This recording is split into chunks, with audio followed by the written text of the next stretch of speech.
G'day guys, how are we? Welcome to Talking Boxing. Excuse me, I got a bit of hair on me there. It is Monday, February 5th, 2024. Excuse me there, just had a drink of water. Well, where do we start?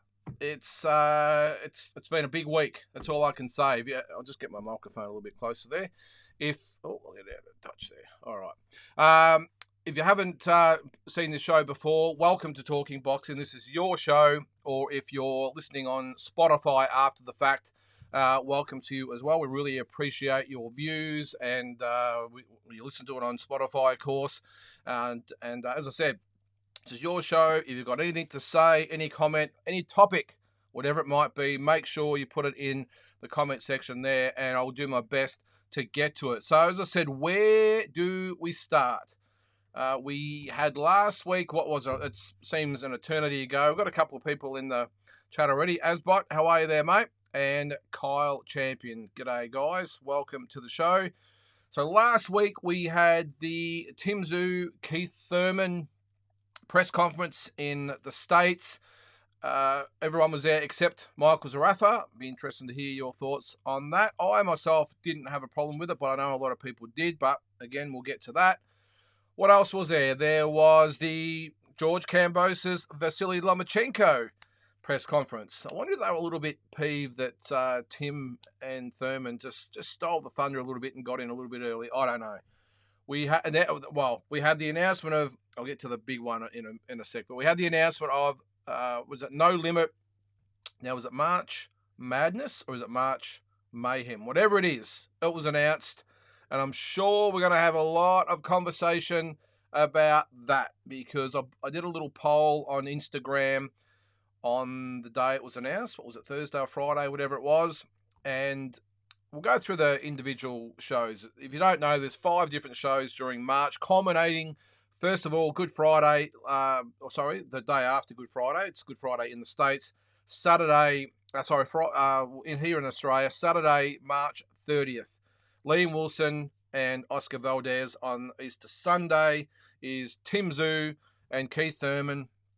And then you have the other 3 shows, which were, who was it again? There was Nathaniel May, Tyson Lantry was one.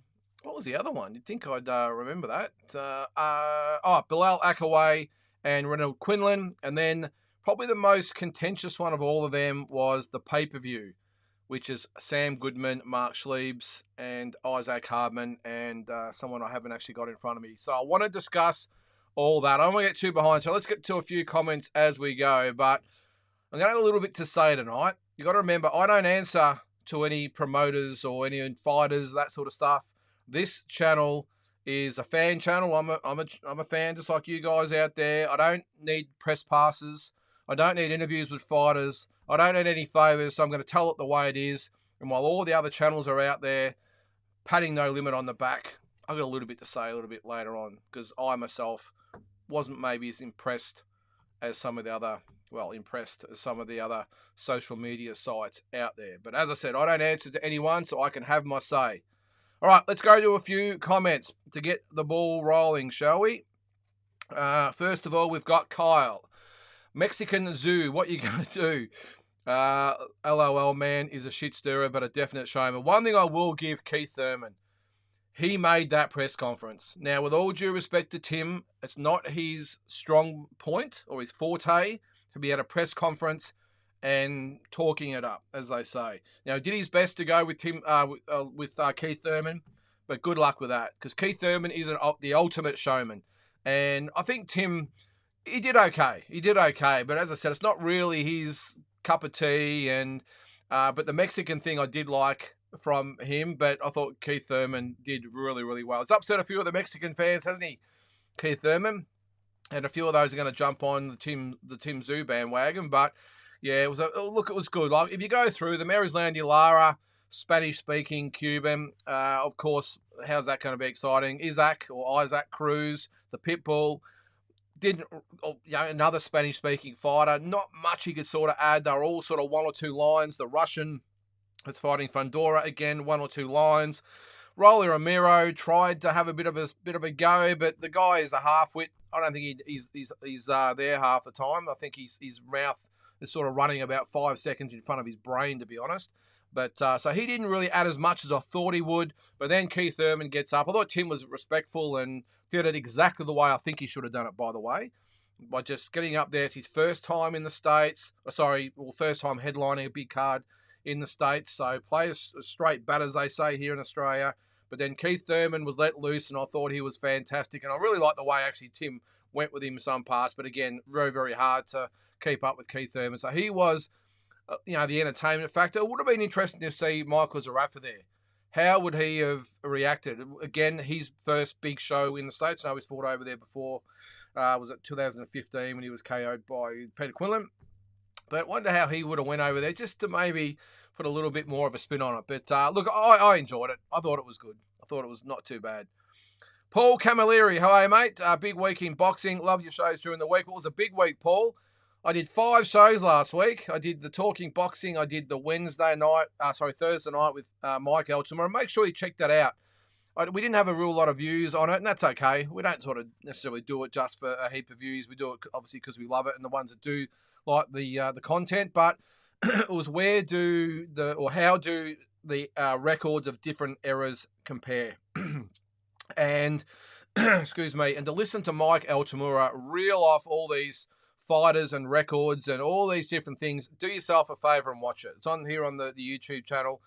How do different records of different eras compare, and that's exactly why I got Mike Altamura on. I call him the Oracle of boxing, not just Australian boxing but world boxing. This guy knows everything, and the people that watched it got a lot out of it, and it was I certainly did for sure. Of course, we had the Friday weekly roundup, and then things got interesting after that. A lot of stuff happened after I did the show, which is always the way.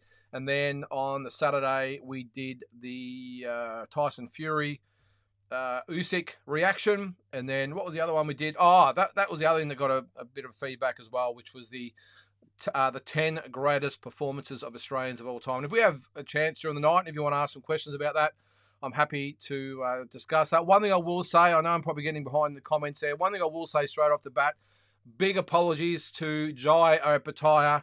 His fight with Marius Brutus was this close. I contemplated which one to take out. It was just more of a gut feel. And there were a lot of people that told me I sort of had rocks in my head that why wasn't Jai in it. But you can only have 10, and I've got the ones in there that I thought. But, yeah, as I said, apologies to Jai.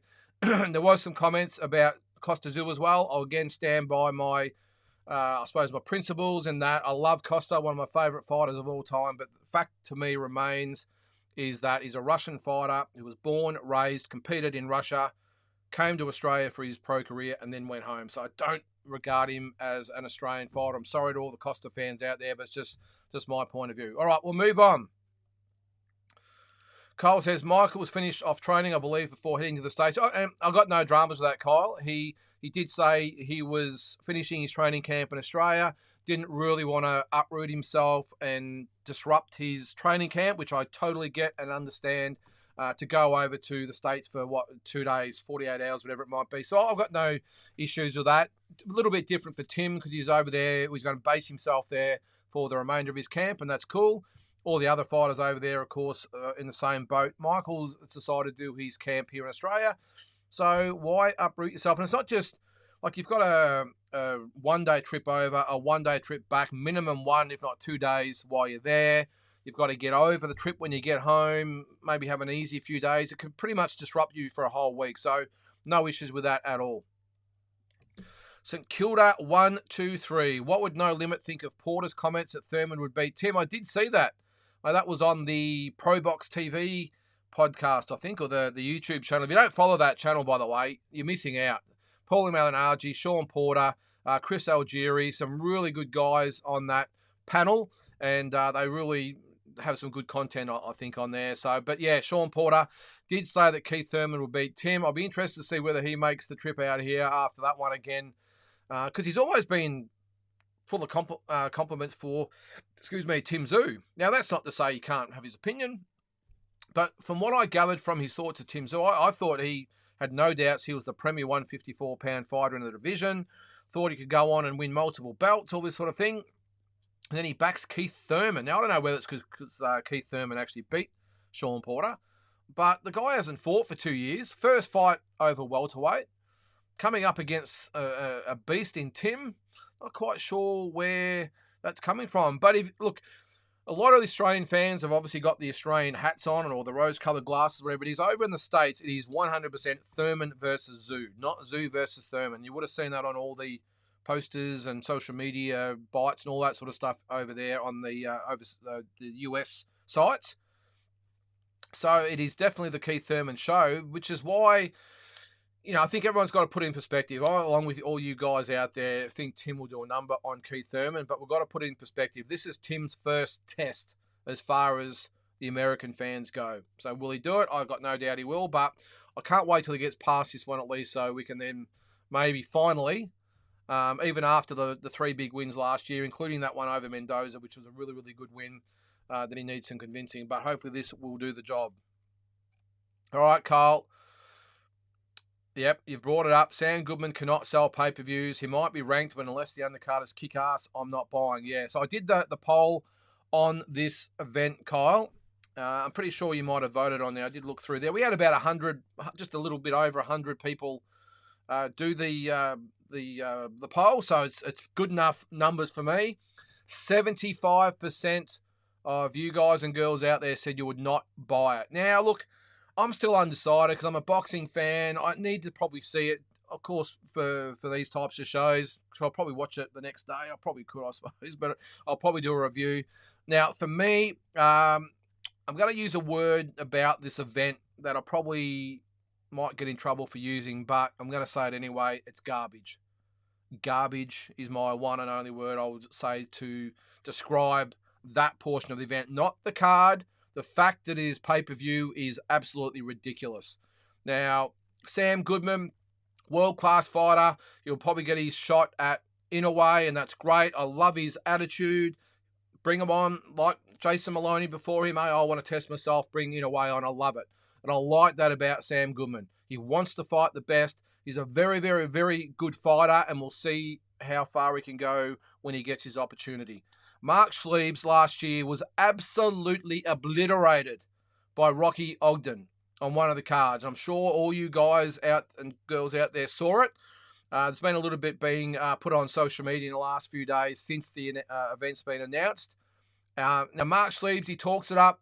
You remember he fought Brock Jarvis, was it 3 or 4 years ago? That's when Brock was a super bantamweight. Now he's probably, I think he's a light heavyweight or something now. But that was when Brock was fighting at the weight. I gave Mark Schliebs full respect for taking that fight because by the time they got into that ring, I got no doubt that Brock Jarvis was probably 10 to 12 kilos heavier than what Mark Schliebs was when they actually got in there to fight. So full respect to him. But the bottom line is he was absolutely pounded by Brock Jarvis as well. Hadn't had a fight until he fought Rocky Ogden. As I said before, was totally wiped out in a round, dropped 3 times, and almost embarrassed by all the talking he'd been doing leading up to it. Now, this is nothing personal against Mark, by the way. I'm just stating the facts.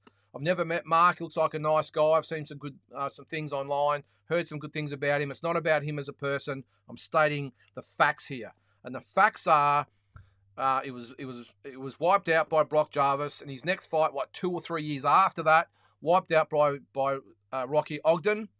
So how the hell does he get a pay-per-view event? Now, I'm sure we're going to see his last fight that he had 100 times in the lead up to it, in the build up to all the pay-per-view ads and all that sort of stuff. We're going to see him knock out that guy 100 times.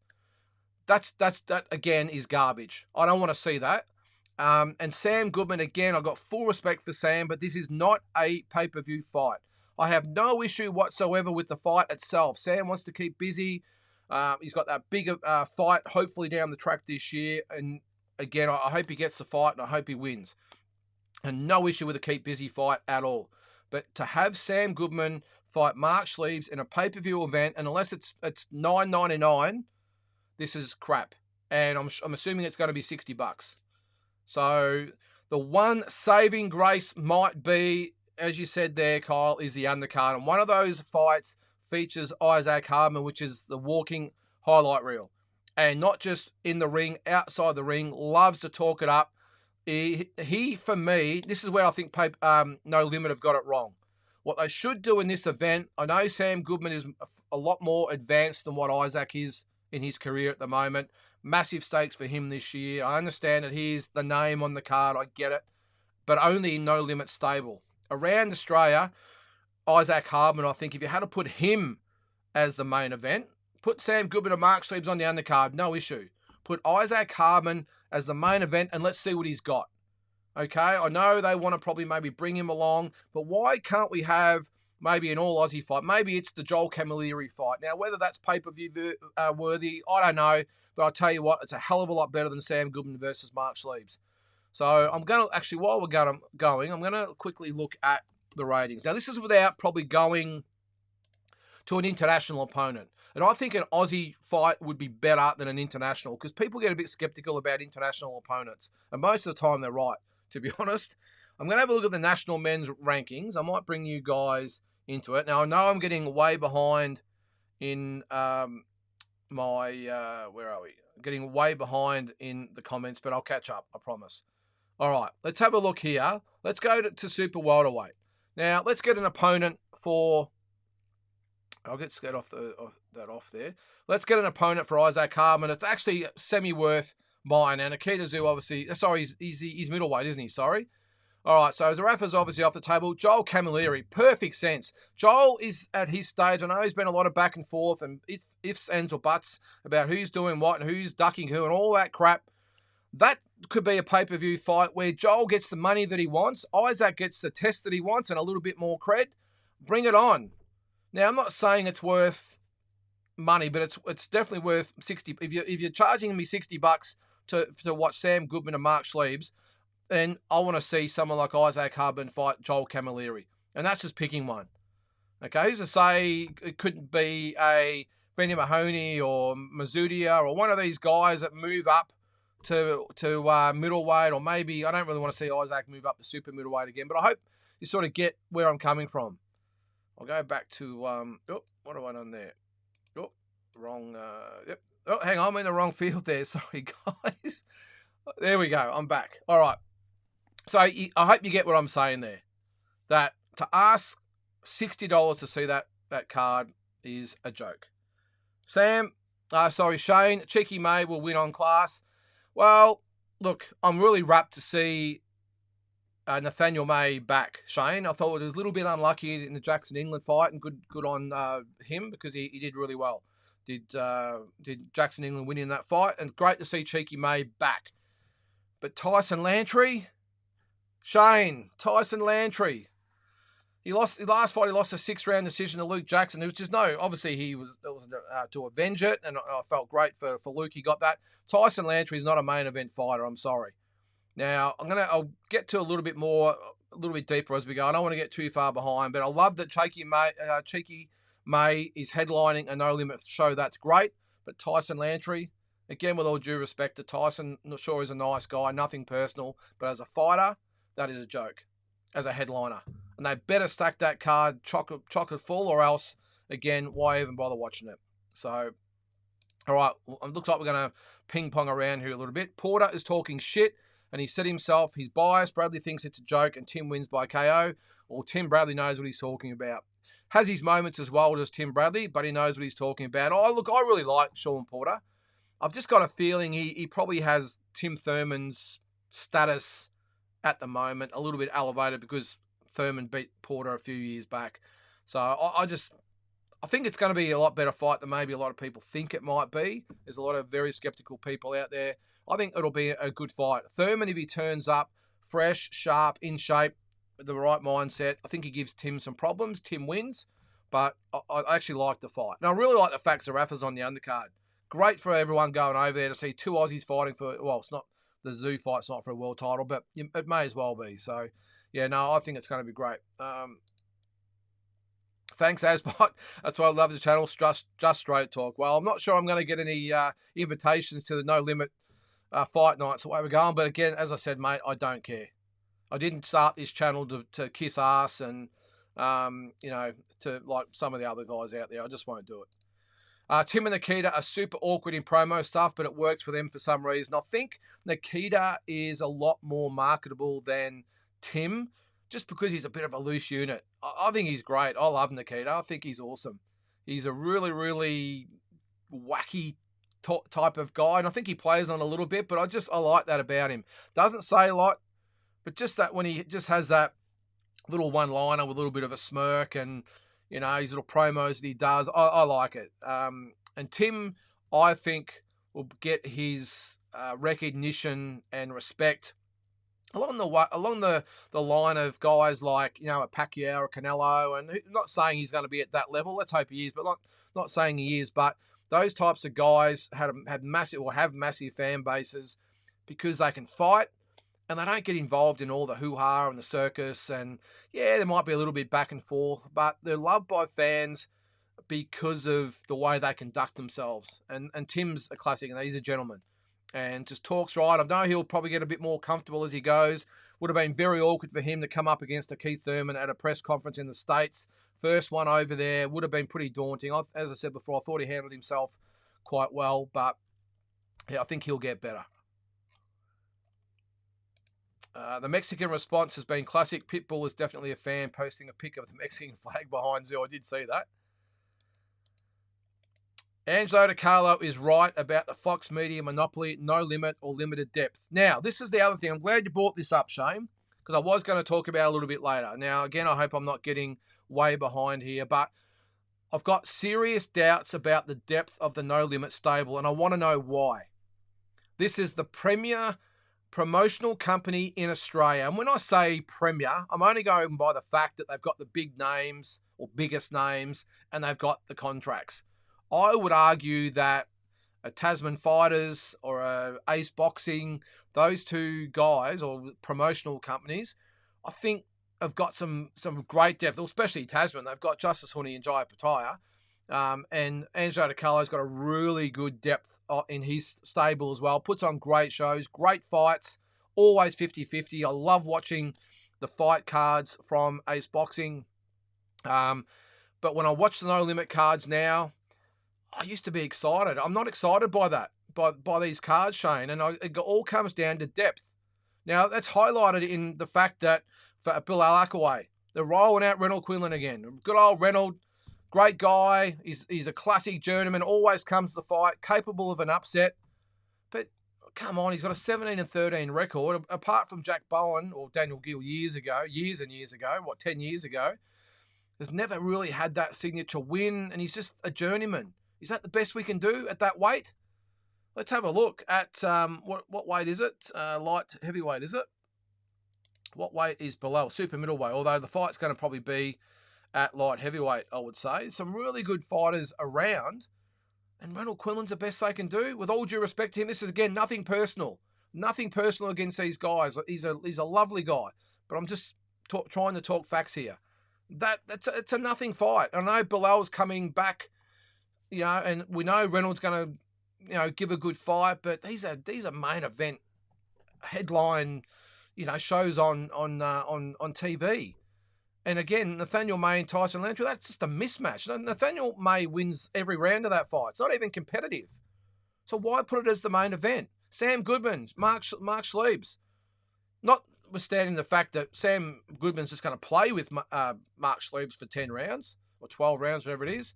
Not sure how Isaac will go. I'm sure that'll be entertaining. It always is. But we're getting asked to pay $60 for that. I just don't get it. I really don't. So, just my 2 cents. And to be honest with you, Shane, again on that, if No Limit actually had, and I know there's personalities and egos and all relationships, all the different things that are thrown into these sorts of things, but if No Limit had their heads on right as far as being in the business of boxing, they would be approaching guys like Angelo DiCarlo and Will Tomlinson in Melbourne and Dragonfire in Perth, and aligning with these guys. So when they put on, you know, getting good with them. So when we have these fight nights, we're having the best Aussies fighting each other. And again, with all due respect to Isaac Harmon with his South American guy from, I think, is a Venezuelan living in Mexico. Now, he might come out and be a great fighter, but I don't know. I don't care. I want to see on those big cards, I want to see, if possible, of course, I want to see great Aussie fights. The depth in Australia has never, ever been better. Never. the depth of fighters amongst all the promotional stables, and we've got Nathaniel May, Tyson Lantry, and Bilal Akaway and Reynold Quinlan. Not to mention Sam Goodman versus Max Schliebs. Mark Schliebs. Are you kidding me? It's ridiculous. So if they had some business acumen, again, there's my message from one of the Rose brothers saying, don't bother coming to my shows again. I don't know. I don't care. But look, am I wrong? Tell me. I'm happy to wear it and hear it from you guys. But with the depth of Australian boxing we have at the moment, why are we getting these shows? And I haven't got time to rattle them all off now. But Enzo DiCarlo, if you haven't seen an interview we did a month or two back about this exact thing, check it out. It's on. I can't remember what page. I'm sure it's on the Ace Boxing page. He's put it up. The amount of names he rattled off, there was probably 20 of them. Just great Australian prospects. You know, we don't see them on these big cards. We just don't see them. Why? And again, I understand there's conflicts between promoters and egos. I understand all that. But geez, if you had the contract to all the pay-per-views and Fox Sports shows for the whole year and you need content, wouldn't you swallow your pride or whatever the hell you got to do to go and sit down with these guys and go, all right, let's talk. Let's talk. And I know Liam Paro and Opatire, and they're all with Matchroom. That's a whole different thing. I understand that. But geez, the depth of fighters. Why not go to, someone like Enzo DiCarlo and say, right, let's get who was it? Floyd Masson. I'm just picking a guy here. Chuck him in with Jason Waitley or someone. Let's get some great fights happening here. We're just not seeing it. And I want to see it. So anyway, tell me if I'm wrong, guys. I want to hear your feedback. I'll try and get through some more comments there. I like nearly all the fights announced by No Limit except for Sam Goodman, Mark Schliebs. It wasn't that long ago Mark got stopped early by Rocky Ogden and dismantled by Brock Jarvis. Exactly what I said, mate. I'm sure there'll be more press conferences for Zarafa to speak. Yeah, there will, mate. As I said, I got no issues with it. He'll be over in the States, I'm probably thinking, a couple of weeks before that event, which means he'll be at all the open workouts and the media conferences and all that sort of stuff. Grand arrivals, if you are going over there, make sure you get there by probably Monday because the grand arrivals start Tuesday. They normally have a open workout on the Wednesday. Press conferences are Thursday, the weigh-in's Friday, and the fights are Saturday. So if you're getting over there and you're going to make a bit of a holiday out of it, make sure you get to Vegas at least on the Monday so you've got the whole week of all those events. Really, really good to be there. Not impressed by. Have we still got viewers there? I'm not sure after my little rant. Not impressed by any of the headliners on No Limit. Aside from the Zoo brothers, you can't really sell pay-per-views around the rest. Opatai, Zoo, and Cambosis, these are our headliners. Yeah, no, you're spot on, mate. And the thing, look, I said before with Sam Goodman, it's nothing against him again as a person, but he's just not a marketable type of guy. Yes, he can fight. Yes, he's got the crazy mob or mad bunch or whatever the hell they're called, and they support his fights. But we're not talking about those guys. They rock up to the shows. I'm talking about the average person out there that sees the ad and goes, oh, yeah. And I hate to say it, the weights, bantamweight, super bantamweight, whatever it might be, little fellas are hard to push. I think to sell a pay-per-view, as I said before, I should have maybe rolled Isaac Hardman out there and got him out there and spruiking him up. He's the type of guy who can really get around. Now, whether he can deliver or not, well, that's not our problem. That's his. But he's the type of guy we should be getting around. And with all due respect to Sam Goodman, I'm sure he's a lovely guy. He can fight, obviously, but he's not a marketable fighter. And if you're going to at least try and put him in with someone that in the ring with someone that is marketable, so you can get a little bit happening here. And you got Mark Schliebs, he'll talk it up. But how do you sit there and talk it up like he does when you've just, like last year? I mean, that was embarrassing.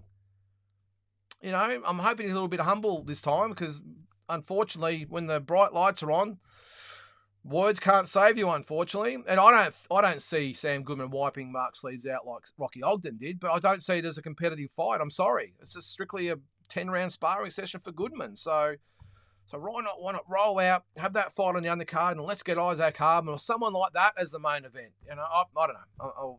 I'll keep on about it all night. Ronnie Picken, hi, mate. Thoughts, anyone, on Nonito Donaire being the new trainer of Michael Zarafa? Certainly got a lot to offer. Well, it remains to be seen, Ronnie, doesn't it? I don't think he's been a trainer before. Michael Zarafa seems to have a different trainer for every single fight that he has. I'm surprised he's brought him in as his actual trainer. I have no issue bringing him in maybe as a consultant, to work on different things that Michael might need working on. But I'm surprised. How do you get? I'm just surprised, or what do you call it?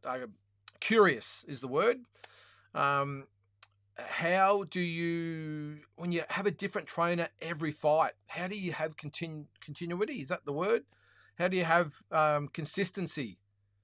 How do you listen to what they say? How do you build a style? How do you work on different things if you're changing trainers every single fight? Because the next trainer, I'm sure Nonito Donaire will come in and go, oh, well, can't even remember who the last trainer was, to be honest. There's been a few. All right, we're going to change this. And the only advantage, of course, is the fact that Michael hasn't fought for over a year. If he was fighting sort of semi-regularly, it's a lot to come in and change. Every trainer's got their own way of doing things and how they look at things. And this is the sort of thing that takes months. He's had months up his sleeves, of course. I'm not sure how long Donino Donaire's been training him, but I'm just conscious or curious to see how you have the what do you call it? Just the regularity, I suppose, and being able to be settled in a style when you've got a new trainer every fight. But anyway, he knows what he's doing, I'm sure. I would have liked to see Zarafa by video as Loma did with his press conference. Yeah, really good call there, Shamrock. Why couldn't they do that? I know he's not a name over there, but still they could have just plugged in like they did here and had a little bit to say. Would have given the American press something. Because I'm sure a lot of the media over there have no idea who he is and haven't seen much of him in interviews or in the ring. So, or the fans, of course. So why not roll him out? I know, as I said, he's third or fourth on the card, but still, it's a good point there, Shamrock. Francis Jai's manager said that Breeders versus Ibutaya could be moved to the AJ Ngannou card. Okay, or that fight could be in Australia with the right government support. Yeah, well, that's Mick Francis, of course. Well, that was the one big thing to come out of the Fury thing, wasn't it? I'm sure we're going to get to that as we go, but that would be awesome, Cole. If that is the case, it just makes sense. Move it to that card. It's only an extra month. Why? This is the thing that hurts all these fighters on the card. They've all been training. They've all got expensive. It costs a shitload of money for these fighters to bring everyone into camp. They've got sparring partners and their teams. They've got to house them. They've got to feed them. All this sort of stuff in the training camp because they only get money from the promoters. Maybe a week or could maybe be 2 weeks before the fight when they arrive for the actual event. Before that, it's all on the fighters.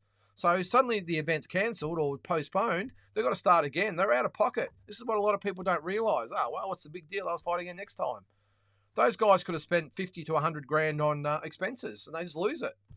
So, it's not good, but that would make it all the more worthwhile there, Kyle, if they do move it to the AJ Ngannou card, or even better, let's bring it to Australia. The Matchroom Tasman thing looks like it's they're going to have another show, I think in April, was it going to be. So the only problem with that, Kyle, what I will say, with the government, the wheels turn very, very slowly. And it's not something you can get done. And this fight, if it's going to happen, say in April, just pick the date if that is the date. What are we? A couple of months away.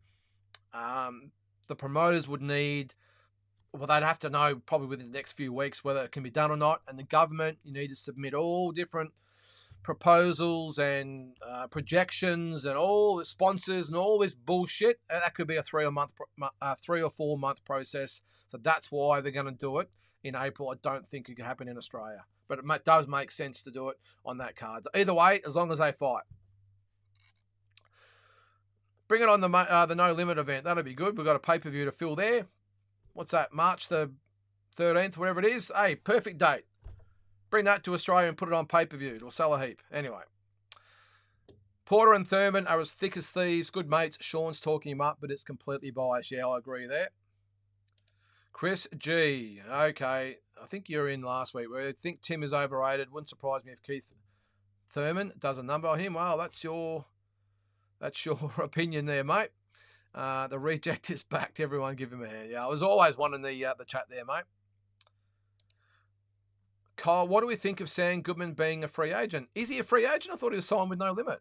Isn't that why he's on the card? There's no way you would think they'd be doing a pay-per-view if he's a free agent. That's news to me if that is the case. Because what should happen there, Kyle, If Sam's a free agent, then why they got him on as pay-per-view when you've got a fight like Brutus and Opatai you could put on?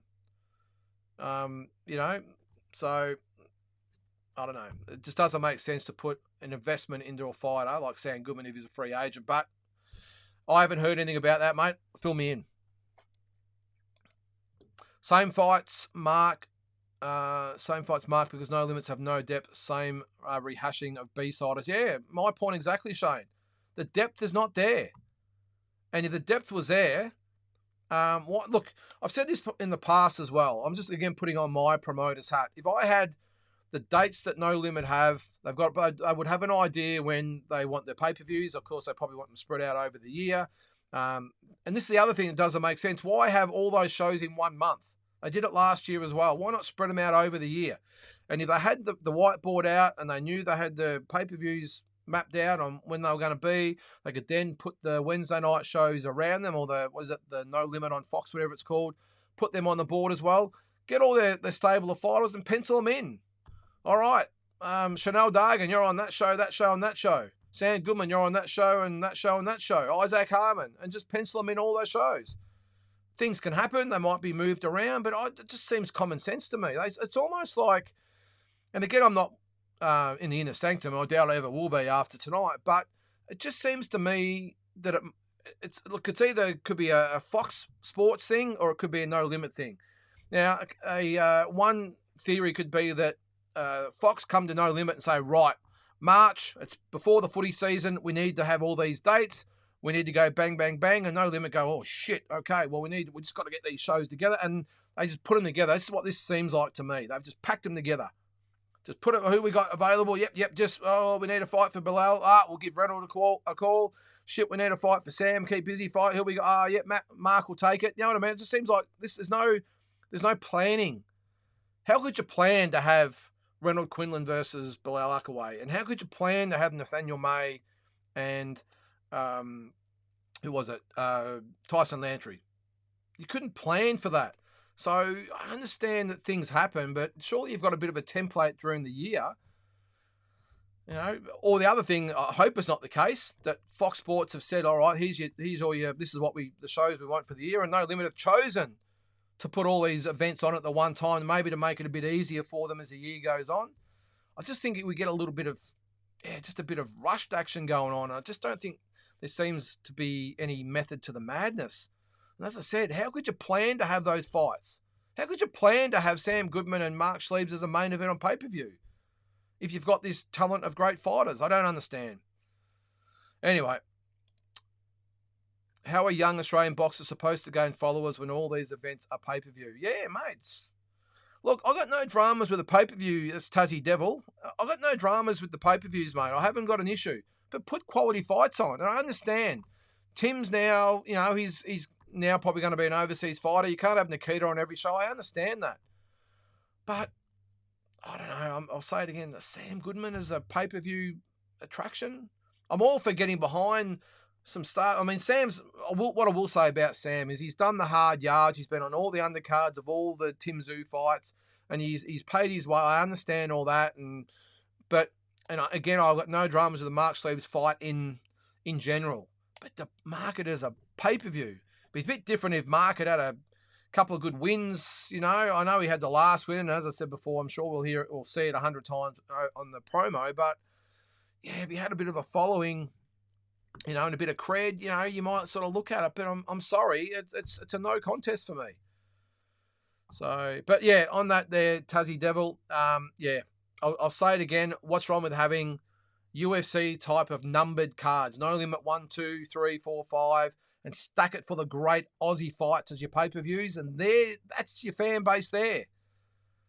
So anyway, I'm sure they know what they're doing. They've got the contract, so I'm sure they've done something right. I kept an eye on the women's WBA updates, and when Shanika Johnson's name popped up out of the blue at bantamweight, I said, lock it in, Sugar Needs versus Nina Hughes, top-ranked Cambosis card. Yeah, I think I said that on the my Friday roundup there, Kyle. I did sort of hear about that last week, and the WA government would be throwing out a fair few extra dollars to have that fight on the card. So, yeah, no, good card. The only issue I got with that, Kyle, Shanika hasn't fought for nearly a year and she lost her world title. How do you pop up in a world title fight in your very next fight? Don't understand. I understand, well, the fact that she's on the card and they've done well to make it a world title fight. I'm sure the WA government have given a fair bit of money to make it happen, but I'm talking in boxing terms. How does someone that got beaten in their last fight for in a world title fight get another shot? I mean, it's not the first time, of course, and it won't be the last, but I haven't seen much of Nina Hughes, Cole. Let me know. Will Shanika beat her or not? We'll see. But, yeah, it's good to be on the card. And let's hope we get the other... I did hear it might not be Jason Maloney on in the other world title fight, which would then pose the question, who is going to fight in the other world title fight? There's 3 on the card, so let's see. Asbot, surprised... surprised to hear that Sean Porter backing Thurman. His Aussie pass has been revoked until he repents of his blasphemy. Yeah, like he's a lovely guy, Sean. I'm sure a lot of you guys out there have met him at press conferences or weigh-ins or whatever it might be while he's been here. He's a really, really good guy.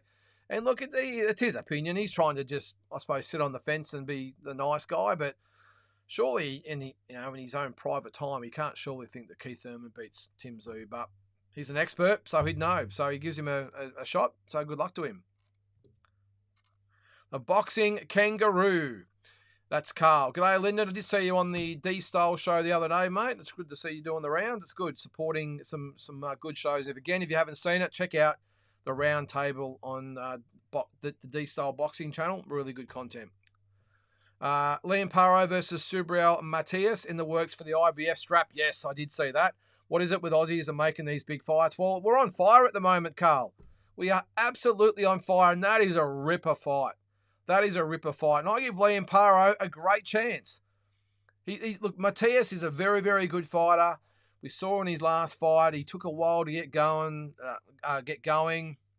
But once he hit his straps, he was very hard to stop. I don't think you would see Liam succumb that easy in a fight with Matias. I think you'd see some lateral movement. He's obviously really sharp, Liam. I think he gives Matias a very, very, very good fight. And I would give him a great chance of winning that IBF belt. That's a really good fight. And I'm actually probably more looking forward to that one than what I would have been to see Liam fight Prograis, which obviously was cancelled last year. So, ripper fight, Carl. I hope it comes off. LOL, you tell him, Asbot, Liam Paro, Subriel, Matias for the IBF super lightweight in the works. Yep, in July. Paro better join that. Opatia, Breeders on the card if he can. Matias is a tough ask. Well, I don't think they'd probably, especially if it's in Australia, Carl, I don't think they're going to have the money to put all those fights on. But, yeah, I'd like to see that as its own event. I would like to see that on a different card, to be honest. I'd say it might be in Australia anyway, would it? Although that could be a matchroom fight as well here in Australia. Who knows? But either way, Australian boxing. And that, again, I'll keep going back to it with the no limit thing, with unprecedented talent and big fights here in Australia, more than has ever been in our history.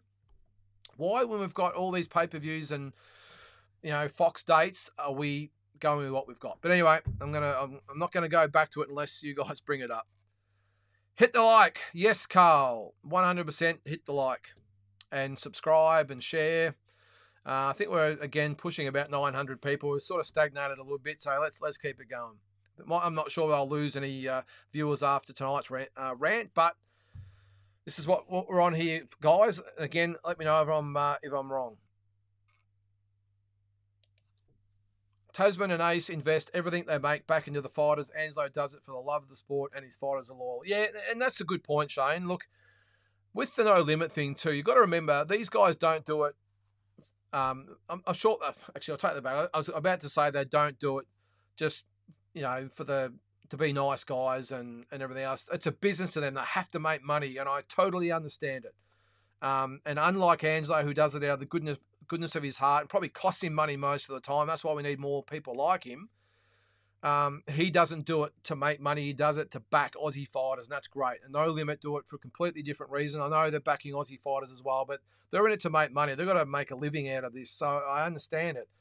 But I know the type of money they get, even just for the Wednesday night fights. You can make a lot better shows than what they make and still make some good money. And I think they probably need to put a little bit more work into, I think I've said on here before, the production of their shows. Last year, They were in like little basketball stadiums, which is okay, but you know, they had the lights on, so you could see there was about 80 people in the crowd or 100 people in the crowd. It just wasn't a good look. If you're going to do it in little places like that, like studio type of things, that's great. Turn the lights out so we can't see that there's only 100 people in there. Get some lights on the action. Or the other thing, when you get those basketball stadiums, we'll try and fill it, even if you've got to give the tickets away. Let's have a packed venue. It just doesn't look good when you've got 100 people in there. Most of them are just probably family and friends of the fighters. Let's just open it up. It's not going to cost you anything. All charge $10 a ticket. Donate it to charity, whatever. But if you're going to do those type of events, let's either turn the lights out or pack it with 1,000 people and let's get some atmosphere going. Because that's the other thing. You know, it might not be an audience event. It's purely made for TV, and no issue with that at all. But again, if you're not going to turn the lights out, and not have people there, it just sounds shocking. You can hear every people scuffling their feet on the floor or talking or whatever. There's echoes in there. So I don't know. I said I don't know a few times, and I do know. I know what I'm talking about. I think, but we'll see. Shamrock says they need to add Nikita to one of the cards, but talk is he's fighting in April. Yeah, there's talk. I did hear that he's a pay-per-view in April. That's cool. Nikita's a pay-per-view fighter now. That's great. He's got a bit of a following now and a bit of a fan base. I did hear it could be Ben Horn. What do you think of that one? Heard just the rumour going around that it could be Ben Horn. Everyone's been saying he deserves another crack. What do you think? I'm not sure.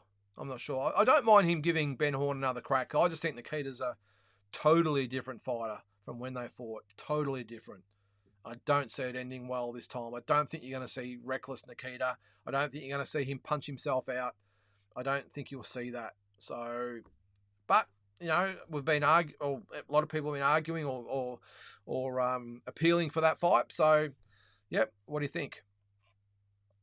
Kyle says, well, one thing is for sure, No Limit needs new and more fighters. They are too limited. I'll say it again, they need Matchroom. They could make some bangers if they could work together. Yep.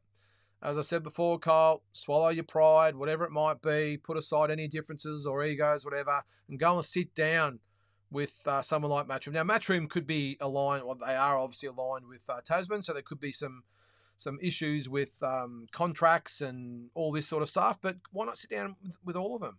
End of the day, promoters like Tasman, promoters, not that they're really promoting a lot anymore, they sort of just put all the eggs in the Jai and Justice basket, and that's cool.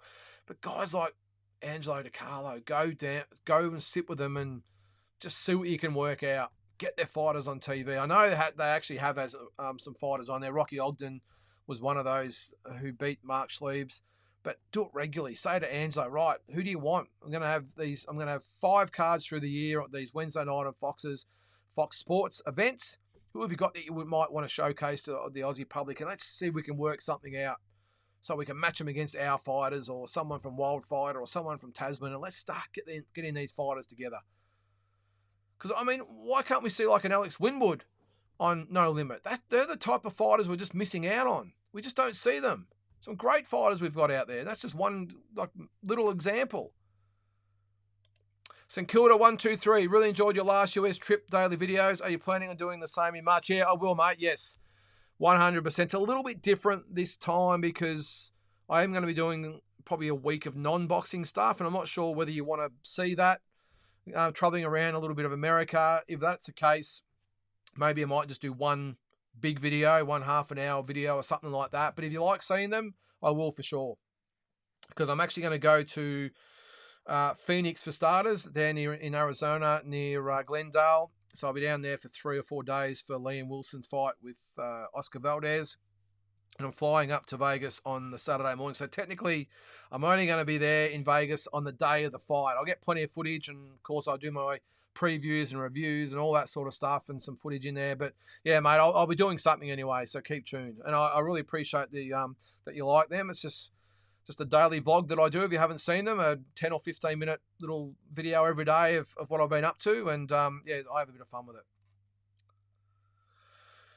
All right, Carl says they need Nikita here so we can pay money to watch a prospect, headline more cards with a couple of retired footy players there. Well, there is the footy player card on in gather round week. That's the AFL version of, what's the NRL when everyone gets together? Well, in the AFL, it's the gather round. So there are 4 fights that week.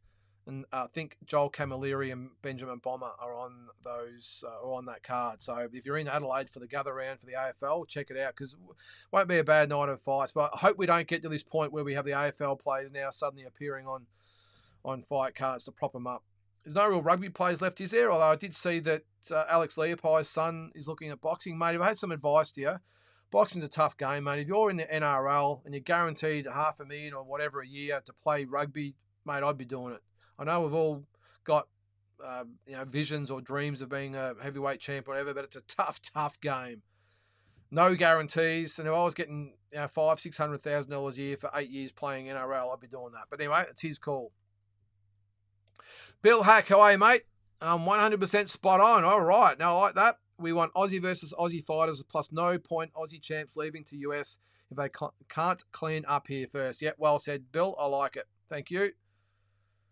Cole says we can't just rely on Nikita. He isn't even ranked yet, even though he sells No Limit need new heroes. Yeah, I understand that, Cole, but they've also got to they've got to fulfill the pay-per-view quota. So I understand with Nikita, because his last name's Zoo. Let's face it, he's attractive in the fight sense I'm talking about. He's a very marketable type of guy with the last name with Tim and all that. I get why I think it was way too early they rolled him out as pay-per-view, but at the end of the day, they matched him properly, so I got no issue with it with him. So Nikita's probably a little bit different, but outside that, what No Limit fighters are there, apart, in my opinion, from Isaac Harbin? I'm not saying he's going to win a world title or anything like that. That remains to be seen, but I want to see guys like him as my headliner, because he just brings it, talks it up outside the ring. He comes to fight inside the ring, and win or lose, you're going to get value for money. Here's the type of pay-per-view fight you want to get behind. That's just in their own stable. But some of the other guys out there, I just don't understand it. But anyway, we're going over old ground. But I've got no issue with Nikita being a pay-per-view fighter, even though I think it's way too early. But the fact they've matched him properly along the way has been value for money, and we've seen him come through the ranks really, really well, like Tim did, a little bit earlier than Tim, of course. But I think that with him, though, Kyle, they will, even though he is on pay-per-view, they will still manage him accordingly and won't put him in any fights that he's not ready for, just to appease the pay-per-view audience. So I don't think you'll see Nikita in a half-decent, say, international fight for probably at least another 12 to 18 months. That's probably my timeline. In the meantime, there's plenty of other guys he can fight, whether it be Australians or maybe in the region or whatever, fringe contenders, whatever it might be. But I think we're still at least about 12 to 18 months away from him having a big pay-per-view. Carl says Sam Goodman needs to step up. Well, he wants to step up, Carl, and that's great. The problem is, and I'm rapt that he's actually got a pay-per-view. I'm just dirty that it's against Mark Schliebs. Again, with all due respect to Mark, I hope he's not watching tonight. I'll be off his Christmas card list, won't I? But I'm just stating, I think, are facts. How do you have someone that got wiped down and around last year as a pay-per-view? Anyway, we'll keep moving on. As Isaac Harbin says, Asbot says Isaac Harbin is a promoter's dream. 100% he is, Asbot. 100% he is. And imagine the fight with, say, a Joel Camilleri. They're both entertaining. That'd be a really good fight. There's others out there, like, I'm looking at there. Actually, it's probably not, to be honest. Maybe Benjamin Hussein. That'd be an entertaining fight. That's probably about it as far as the middleweights go. But I'd love to see, that to me could be built up. They did it if you remember, when Tim Tszyu fought Joel Camilleri.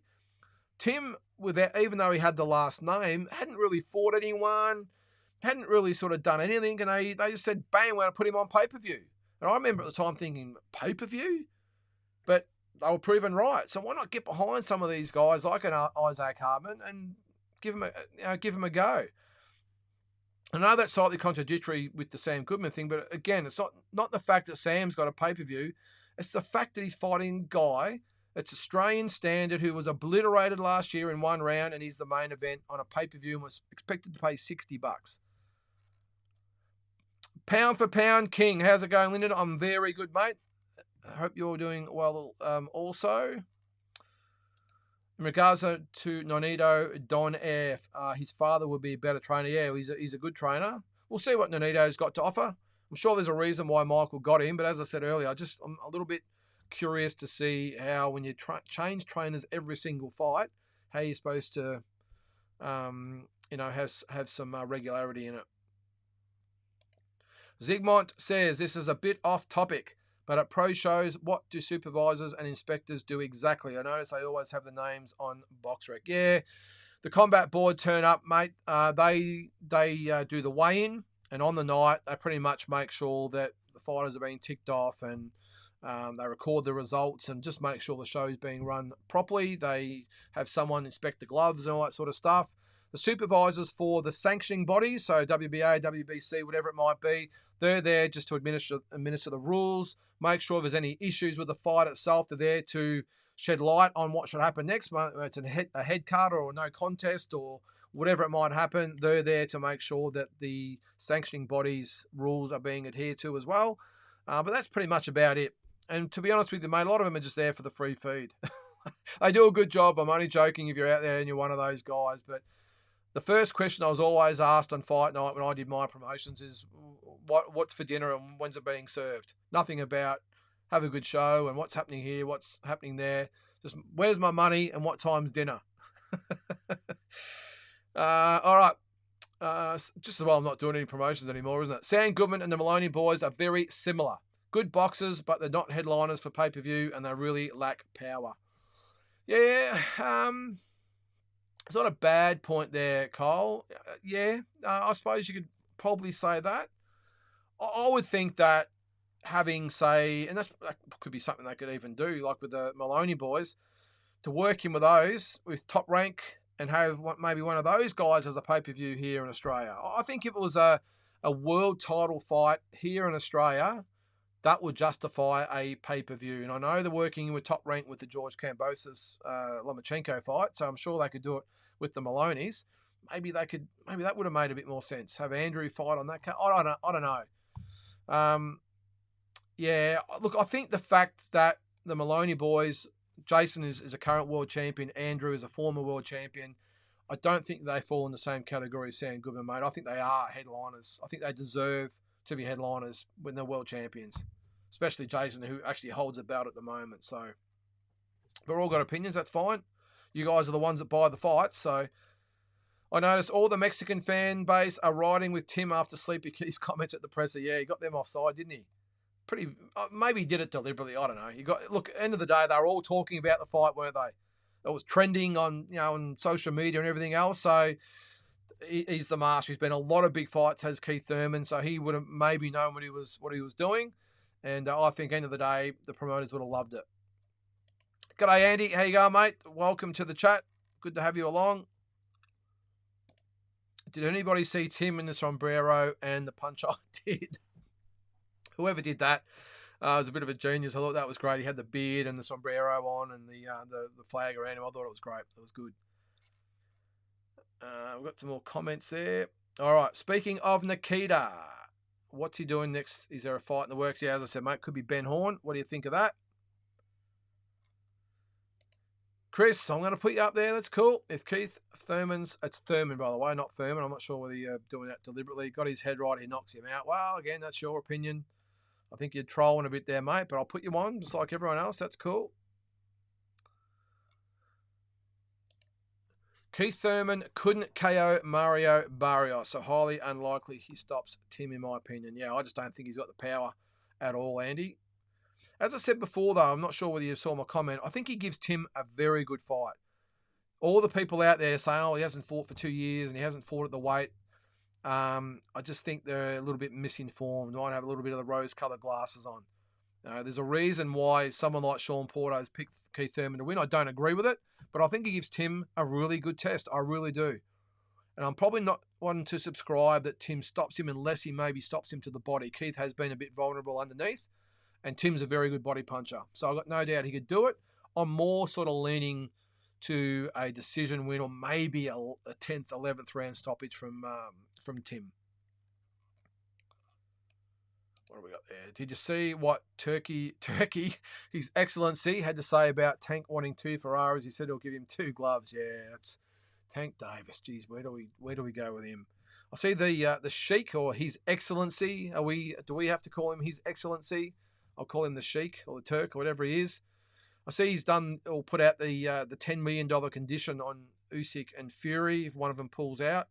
Because I tell you what, does he get the money or does the opponent get the money? So if Fury pulls out, does the money go to Usyk? Because if I was Usyk, I'd be rubbing my hands together, because I'm in the camp that still doesn't think this fight happens. But I suppose we'll see. Yes, Keith, you got to do himself a mischief. Love it, Keithy. Carl, I should say, love it. If you haven't seen that, it's Chopper, Eric Banner's greatest movie. Yep, Keith, you're going to do himself a mischief. Carl, what do you got there, mate? Good thing about the potential matchroom card is it may already be in the works. Sky's got the ball rolling with the media, but Apatai versus Brutus might be the final piece to lock in a card. Well, anything's possible. I think Sky Nicholson would be great to have on that card. Liam Paro, depends on what happens with Matthias, of course, whether that fight happens. He would be great to have on the card. Maybe Dempsey McKean could make a comeback as well. So, I like it. Look, any of those people on the card would be great. Oh, look, to be honest with you, Cole, if Opatai and Brutus was on there and they had 10 amateur fights on before it, I wouldn't care. I really couldn't care. I just want to see that rematch. I want to see Opatai Jai do a better job on him this time than what he did last time. I'm sure he's just a lot better fighter. Brutus hasn't fought since then, and I know Jai's opposition hasn't been at the class of Brutus, but he's just got that killer mentality about him at the moment. Does Jai. He's in beast mode, and I just think he does the job a lot easier. Not that it'll be an easy fight. I just think he's probably a bit more conclusive in it this time. But as I said, mate, I don't give a shit who's on the undercard. It'd be great to have Sky or Liam or Dempsey. I couldn't care less. Bobby Justice might be, although he's in March as well, isn't he? So maybe not. Matthias signed to DAZN and supposedly fighting Paro next year. Not confirmed yet, Andy, but the word is it's going to happen. I think that's a great fight. I'll say it again. Great fight. Another great fight that's been signed. Well, has it been signed yet? But it's been announced. Dmitry Bivol and Artur Beterbiev. Done deal. June the 1st. Best fight for me that can be made at 175. Love the fight, Carl. Can't wait for this fight. And I don't mind the fact that it's in Saudi Arabia as well, because if you put it anywhere else, I think if you put it in the States, I think it'd just be probably a little lukewarm, even though it's probably one of the fights of the year, if not the fight of the year. I think in the States it would have been maybe a little bit of a hard sell outside those real hardcore fans.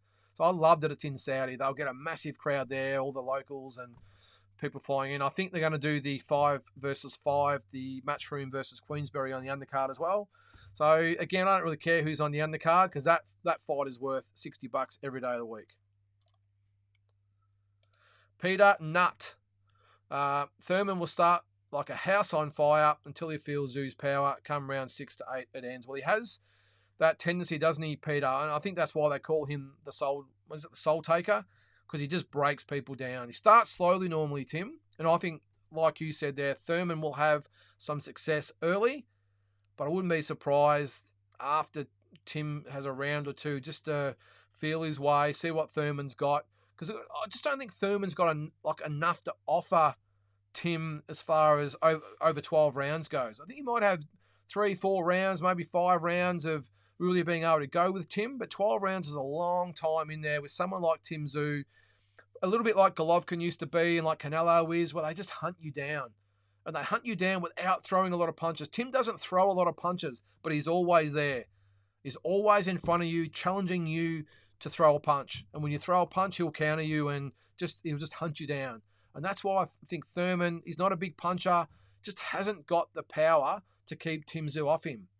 And has he got the stamina and the conditioning after 2 years out to be competitive for 12 rounds? I just can't see it. I know he's been a very, very good champion in the past, but I can see him, like you just said there, having some success early, 3, 4, 5 rounds, and then Tim really starting to break him down, like, again, you said there, from round 6 to 8, and maybe stopping him late. But I'm thinking, Thurman's a good enough fighter, I think, that can last the distance. But I think it'll be a conclusive win for Tim Tszyu. Tim's going to, Keithy, make him piss blood for a month, yes. And Chris, you are officially a peanut with that comment. Carl says, hey, riddle me this. How on earth does Sebastian Fundora get a title shot after getting KO'd by Mendoza for the WBC interim super welterweight title? 100%. I agree, Carl. Like I said before with Shanika Johnson. How do you get beaten in one fight and in the very next fight you're fighting for a world title fight? I know, again, with was it Ebony Bridges and her last opponent that beat her, she got beaten a few weeks before, but she was a late replacement. Sometimes you've just got to get an opponent, and that's different. I've got no issue with that. But Sebastian Fundora hasn't fought since being knocked out by Mendoza a year ago. How does he turn up? Now, I understand too, by the way, they were initially going to fight for the interim belt. So let them fight for the interim belt. Let two actual ranked contenders fight for the proper WBC belt. Let Lubin fight someone. Look, I'm not even going to try and explain the sanctioning bodies and how they think, Carl, but I agree with you. I don't agree that you should lose a fight unless it's you've lost your belt and it's a rematch, no problem. But when you've lost a world title fight and you haven't fought since, and then you suddenly appear for another title, vacant title, I don't get it. This is the WBC we're talking about, though, Carl. The only good thing to say about that, by the way, is at least they've stripped Charlo. At least they've done that, and we can get on with it. At least Fundora, if he wins, will be active. He'll defend that belt. So, and I've got a feeling if he wins that belt, or whoever wins it, we could see a unification fight after that with Tim, or Thurman, if he does win, which would be great. Hughes has been as inactive as Johnson, luckily, but she's still the champion. I know it's for the vacant belt, isn't it, Cole, I think?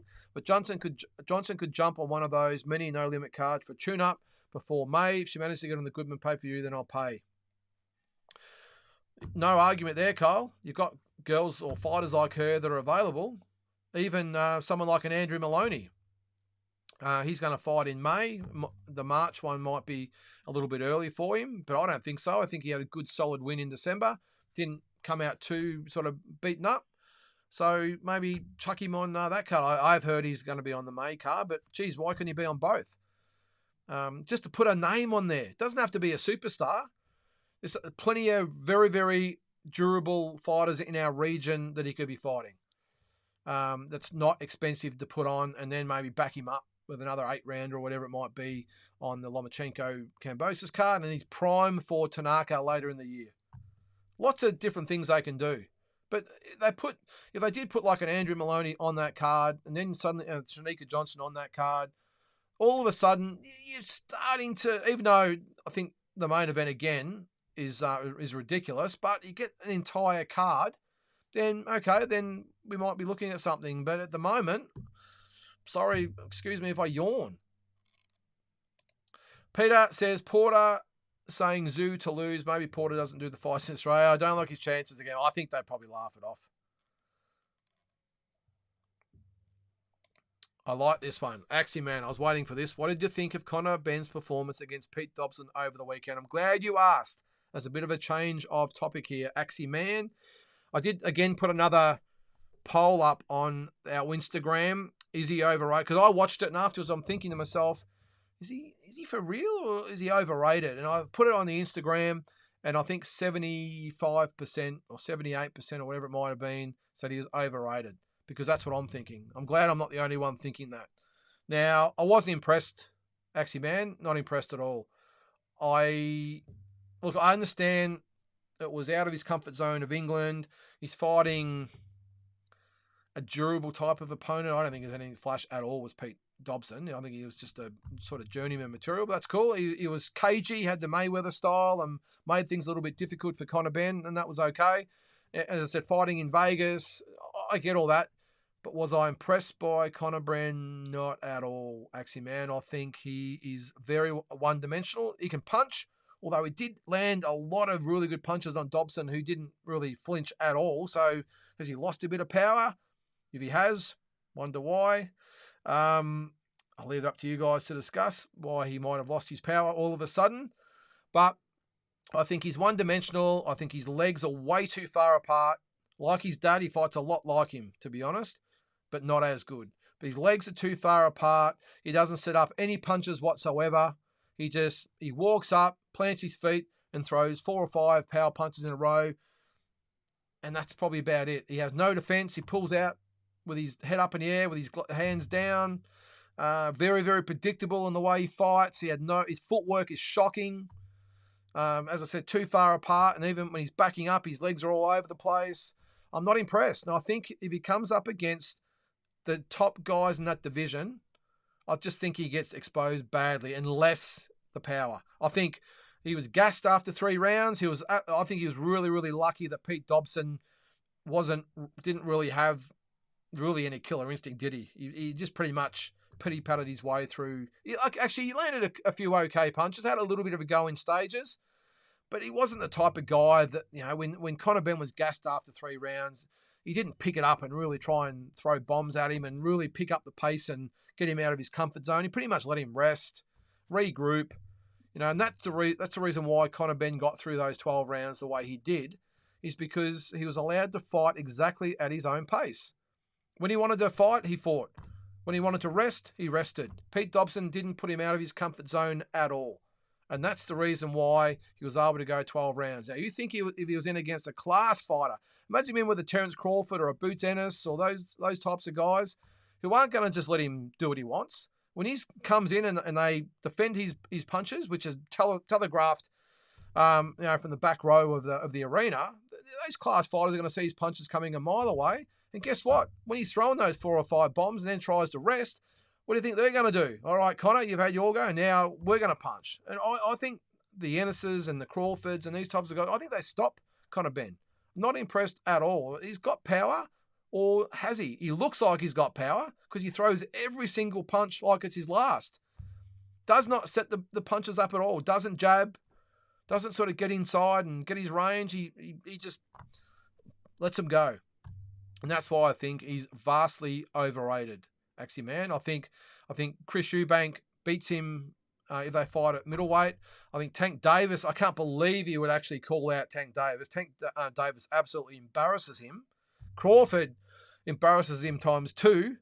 So, look, I don't know, maybe I'm being a little bit harsh on Conor Benn. There's lots of things that sort of come into it, but was I impressed? No, not at all. Conor looked excellent. He's a B-level fighter at best. Yeah, I agree with you, Carl. Look, and what I will say, I don't like probably being as critical of these fighters as I am, because I know what they put into it. I know they give up their lives for our entertainment. I know they get paid big money and everything else, but this is their life. They have to give up their entire life to this sport, and it's dangerous and everything else. I'm not saying I'm not questioning anything he's hard or whatever it might be. I'm just saying, as a fighter, I don't rate him. And I agree with you there, Carl. He's a B-level fighter at best. So, and the other thing I will say with Conor Benn, while I'm not too afraid to lay the boots in somewhat, is that the way he talked it up at the fight, and I hate it, I'll say it again, I'm from the old school, I don't like all this manufactured talking they do amongst each other now. Back in the day, at least it was sort of semi-real. These days, it's like, okay, here's the script. Okay, you got to face off. Okay, then you got to start talking to each other, and then wait for it. One of you guys have got to push the other guy. And it's just you just know exactly what's going to happen. And I was I felt so awkward watching them at the Las Vegas sign, nose to nose, head to head, with a little insult flying back and forth. It was so manufactured. It was really cringeworthy. And they just don't need to do it. But that's the day and age we live in now. It's different to the old days where I know they used to eye each other off and there was the barbs going back a little bit. But these days, they've just taken it to way past where it needs to be. They need to stop watching the UFC weigh-ins, I think, and the press conferences. Boxing, we're not UFC. We don't need that shit. Okay, a little bit of back and forth. I'm cool with it all. But this whole thing of like, okay, now we're face to face. Now we just have to. And there are some fighters that when they get face to face, they're not confident, or not confident. They're not comfortable doing it. It's not in their psyche. It's not part of their personality. But they feel compelled to get up there and they start talking back and forth. And I just go like this. I'm like, oh my God. Okay. Do they realize how awkward this looks? I understand the Mayweathers and all those guys have done it, but that's what they do. Thurman did it great. And that's why I was wrapped with Tim Tszyu the other day. Didn't try and get into all that bullshit. Yeah, there's probably a few words going back and forth, but nothing of that magnitude. And yeah. So when you do that, Carl, you got to be able to back it up, and he didn't, in my opinion.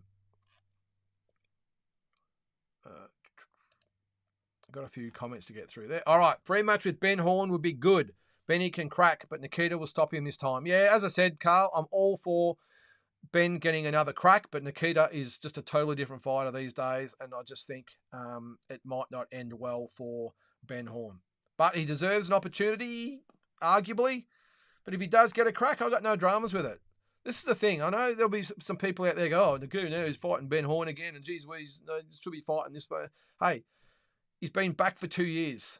He's been back for 2 years, and I'll say it again. Yes, he was probably much pushed into the pay-per-view side of things. He wasn't able just to do his thing in the background for 2 or 3 years. I understand that, or 2 years at least. But he's been able to do it. They've matched him properly.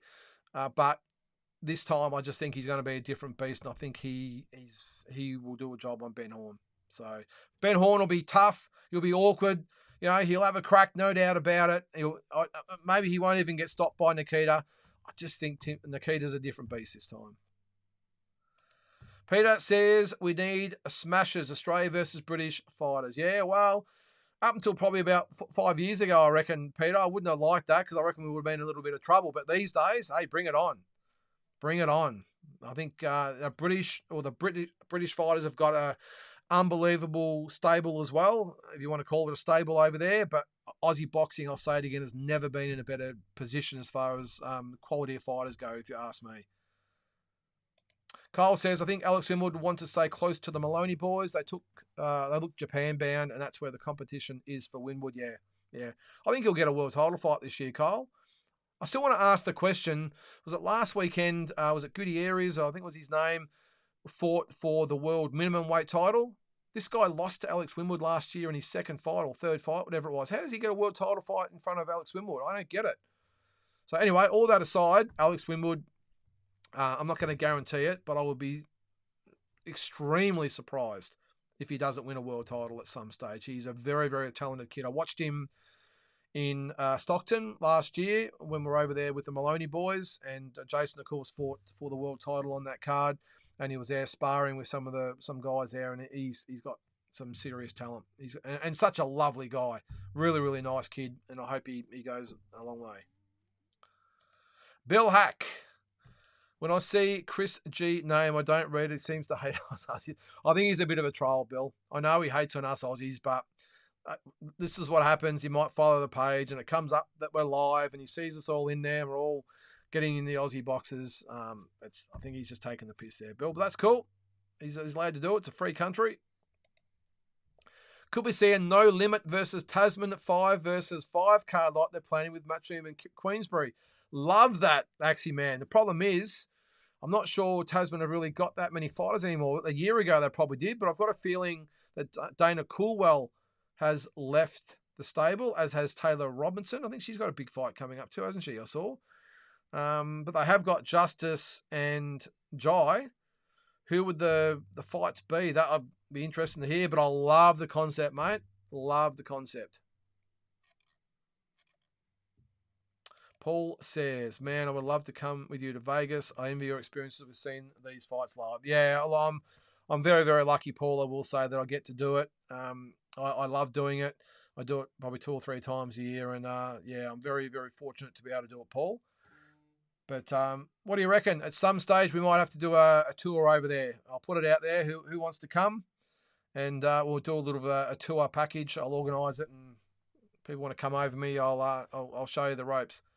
But I think if you did see my video last week, by the way, guys, I'm not quite sure whether it's still on, but the sales, if you are thinking of going, make sure you get on. It might even end tonight. While we're going there, I'm just going to quickly check. Because the air...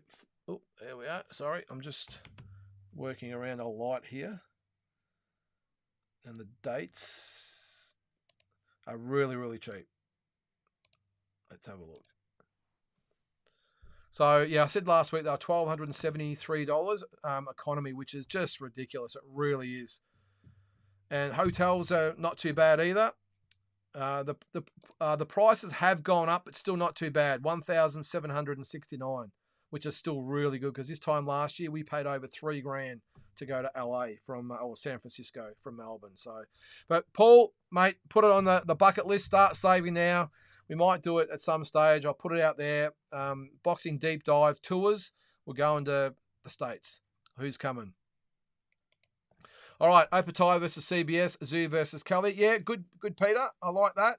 Good luck getting Bill and Smith in the ring with Opatai, though. I think he will, though. I don't like Riapor's chances, though, although he has been talking up in the last few days. Zoo Kelly, yeah, not a bad sort of fight. Yeah.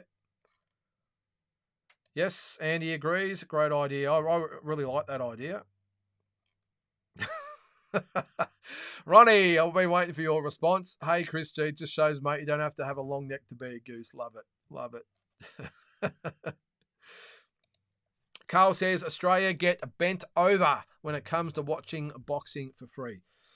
Look, at the end of the day, Carl, it's free. So I suppose we can't be too critical of it. For a long time there, we didn't really have a lot of boxing on Fox or whatever it might be. Again, Dean Lonergan tried this 3 or 4 years ago with the National Boxing Series that was launched. Lost that, of course, when COVID came around, and then No Limit got the contract, all that sort of stuff. But he tried it. Well, here's a bit of an example for you, Carl. And I know I'm being a little bit one-sided here because I actually promoted the event. But back in 2019, 2020. All right, so in 2019, it was an NBS show. Granted, the undercard was crap because we had fights fall over everywhere. It was a disaster. But the main event, this is free, by the way, was Jade Mitchell and what was his name? Kashtanov? Was that his name? Hang on, I've got to type. I promoted the fight and can't remember his name. Kashtanov, I think it was. Former world champion. So we had Jade Mitchell versus Kashtanov in the main event. Now, as I said, the undercard wasn't great because it was just one of those things that happened. We had no control, short notice, whatever. But obviously people were there to see Jade Mitchell. So it was, Stanislav Kashtanov, who was a former WBA light heavyweight, or had a version of the WBA light heavyweight title. And it was a great fight. After that, he fought Istvan Zili and actually lost that fight. We had Liam Wilson on the undercard. That's when he had that great left hook knockout over Jesus Quadros. We had Mozi Amatega in a really good fight. So we had a couple of good local fights. I think John Manu and Josh Gottschalk, which was a really good fight between two undefeated Melbourne fighters in Melbourne. So you see what I'm getting. It was a good card, but good main event. So why can't they now, with pretty much a monopoly of all the TV, why can't they get quality fights on these cards? I'm hoping there's a good reason. I really do, Carl. I hope there's a really good reason, and not that it's just, it's rushing it, or maybe I don't know. But I'm not one of the ones that subscribe to the biggest month of boxing ever in Australia. Just because you got 5 shows on doesn't mean it's the biggest week or biggest month of all time for Australian boxing. I want quality, and that's not it. We'll keep going through. All right, Kyle. I like the idea of Tasman versus No Limit, but who was with No Limit? So it keeps coming back to this, Kyle. Apparently they have 8 boxers signed. The Zoo brothers, Goodman, Wilson, O'Connell, Amelia, Ella Boot. Can somebody fill in the blank? Well, they've got Isaac Hardman signed, I think, haven't they? That would probably make sense. Look, I think the way it works is, again, I'm not 100%, but what I'm looking at from afar, what I would probably see is they would have different tiers of signed boxers. But they should have more tiers, because the one tier would be the Zoo boys, and it would be probably Goodman and Wilson. They would be, well, you'd probably have Tim as A+, then you'd have Nikita, Goodman, and Wilson as the A's.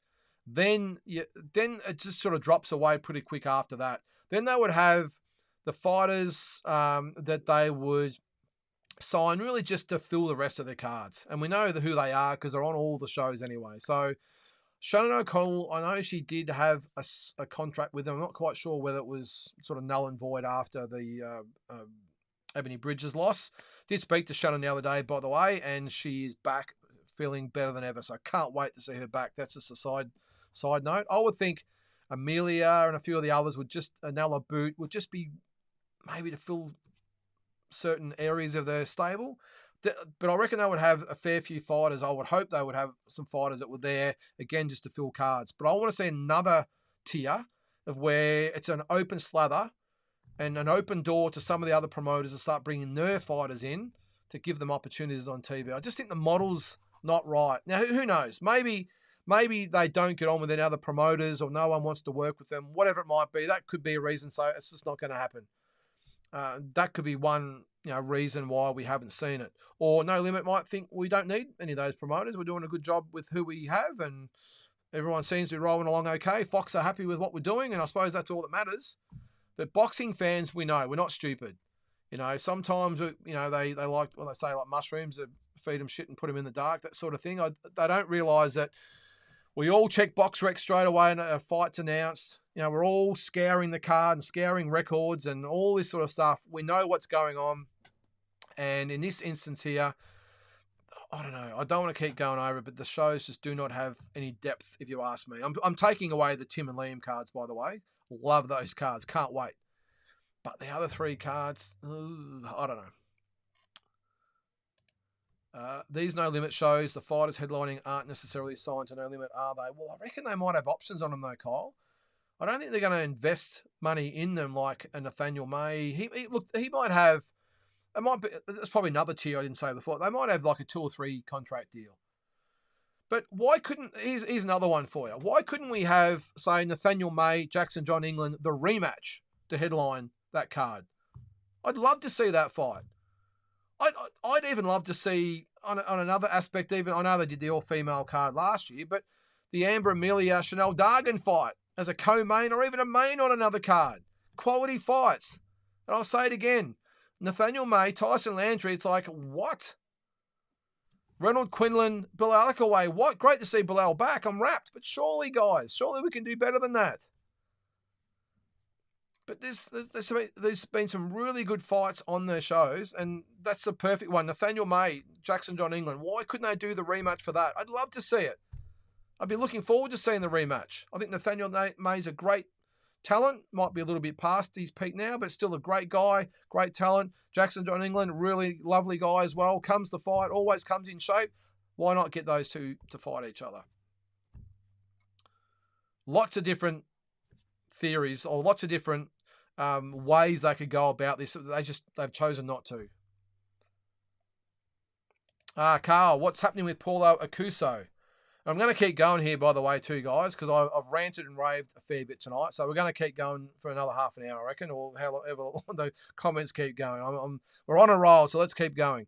Hey, what's happening with Paulo Akuso? Haven't heard a bill about him since he had that card up here and missed weight. Well, your guess is as good as mine, Carl. And if you've watched a few of these videos, you'll know I had massive concerns about Paulo Akuso. And I'm saying that he is just as talented as a Jaya Pataya. This is the sort of guy that he could be. He could be a gun world champion, whatever you want to call it. He's so talented. Why did he leave No Limit? I don't understand. He did go with the Stan Sports thing or whatever it was. I can't remember who the promoter was. Went with them. Couldn't believe my eyes or my ears when I heard that he'd left No Limit. But why? There's got to be a reason why he's left No Limit. I understand he did say that he wasn't getting enough attention. Well, that's an ego thing. If I was No Limit and that was said to me after what they've done for him so far or had done for him up to that point, I'd say good riddance as well. But where's the backup plan? Where's the signing with Tasman Fighter, which makes a lot of sense to me, hence the name Tasman Fighters. With Justice Honey and Jaya Pataya in the stable, wouldn't it make sense to have Paulo Akuso in that stable as well with Tasman Fighters? Being a Pacific Islander himself or of heritage. Makes great sense to be part of that. Well, where's the Matchroom deal? Where's whoever? Where's the deal with somebody? You've left No Limit. We'll say arguably the biggest promotional firm in Australia. Well, they are, let's face it. With all the TV shows and all the pay-per-view dates, and you walk away. I've been waiting to hear that he signed with No Limit or Top Rank or Matchroom or Golden Boy. I've been waiting to hear that because without that being said, it just does not make sense to me at all. And I've been waiting since that happened there, Carl. News today, Paulo Akuso signs with Top Rank. Now it makes sense why he'd leave No Limit. Nothing. So I don't know. I understand too with the weight issue too, Carl. There was some underlying reason for that. His trainer, of course, Lincoln Hudson, had some real bad medical issues and was in hospital. He had a really bad camp. Still went through with the fight, which is a credit to him. But what now for Paulo Acuso? Haven't heard nothing from him, Carl. So your guess is as good as mine. Rico, how are you, mate? Thurman's Tim's biggest test so far. 100% agree. Rico, he will give Tim a very, very good test. But Tim's up for it, and that's the main thing. Tim's not going over there expecting to bowl him over. He knows he's in a fight, and I think he's excited by it. And I want to see it. I want to see how Tim's going to react at the T-Mobile Arena in front of probably 10 to 12,000 people. It won't be full. If you look at the seating chart, half of the upper rim or 3/4 of the upper rim is sectioned off, which I expected. But they still have about 12, 13,000, which is still a great crowd. But I can't wait. I can't wait to see not just Tim. I can't wait to see Zarafa on the undercard in his world title fight. Let's see how he performs. And the rest of the undercard. No, I just can't wait for the event. Acuso is undefeated and now ranked in the light heavyweight division. Don't know what his contract status is, but his brother is fighting on DAZN Tasman. Yeah, well, as I said, Cole, why wouldn't he sign with Tasman Fighters? Makes perfect sense to me. And I just think he could be a potential superstar. Such a good fighter. And I just see Jai Apataya right through. Same style, same everything, same speed, same power. He can finish guys off. Yeah, just a really, really good fighter. Jai McAllister, enjoy the show, mate. Keep going. Thanks, Jai. Really appreciate that, mate.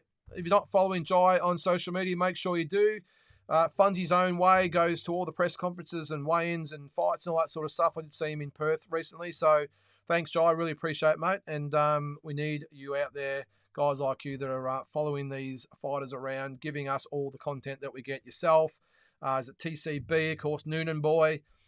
Before the fight, doing great things for Aussie boxing. I'll just sit here in my little studio and keep commenting on it all. But you guys are out there chasing these guys around. So, all right.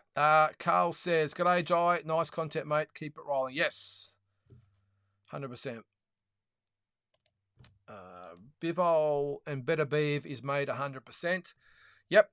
Now, they haven't had a press conference yet. I don't think they'll have that, Carl. I think they've just said, and look, what we've seen so far is the Sheik or the Turk or whatever he is has said, or His Excellency has said that it's a done deal. I don't think we're going to doubt that. And I'm rapt that it's finally been, it's a long time to wait. Was it 4 or 5 months? But I think the wait will be worth it. All right, who's everyone got? Bivol or Better Beef? I've got the Beta Minator. I'm going to go for Dimitri Bivol, Carl. I think it'll be a great fight. I'm not that stressed who wins, to be honest. I'm just excited that they're actually going to get in there and fight. That's my main thing. But if I had to make the decision on the result, I would have to say Dimitri Bivol. I just think he's classy. I don't think he's just going to stand there and let Better Beef tee off on him like most of his opponents do, especially what Callum Smith did as well. I think he was limited. You're not going to see Bivol stand there and allow him to tee off. I think he's got great movement, good hand speed. Not a big puncher, though, which might be a little bit more in Better Beef's favour. Can he keep Better Beef off for 12 rounds? I think he can. And don't forget, he's made of Russian steel. He's made of the same steel that Better Beef is. Different styles and all that sort of stuff. But you're not going to see him cave. You're not going to see him go down. They're made of some different stuff, the Russians, and I think that's going to be a great fight. So I don't really care who wins as long as it's a great fight. All right. I hope Bilal Akaway gets his career back on track. He's got great power. Yeah, I'm rapt to see him back as bot too. I really am. And again, it's nothing personal with him with the card. I just think they can do better than. Well, I would probably like to see Akaway and Quinlan in like the co-main, or put them on the pay-per-view. That might have been a better way for this event. And to have that fight on there, all of a sudden, okay, we've got starting a little bit of meat on the bones. Put that fight on the pay-per-view, and then it looks sort of semi-okay. And, as I said before, put Nathaniel May and John England on, and put someone on. Plenty of good Aussie fights to be made on these cards. They've got to, again, I don't know the agreements with all of them, but they've got access to so many fighters. Why not have better main events? Bivol versus Better Beef might be fight of the year. We'll see we'll see, but great to see an undisputed light heavyweight in this 4-belt era. Yeah, I agree with you, Andy. The 4 belts on the line, 2 great fighters. They probably don't get as much recognition as they should because they're obviously Russians.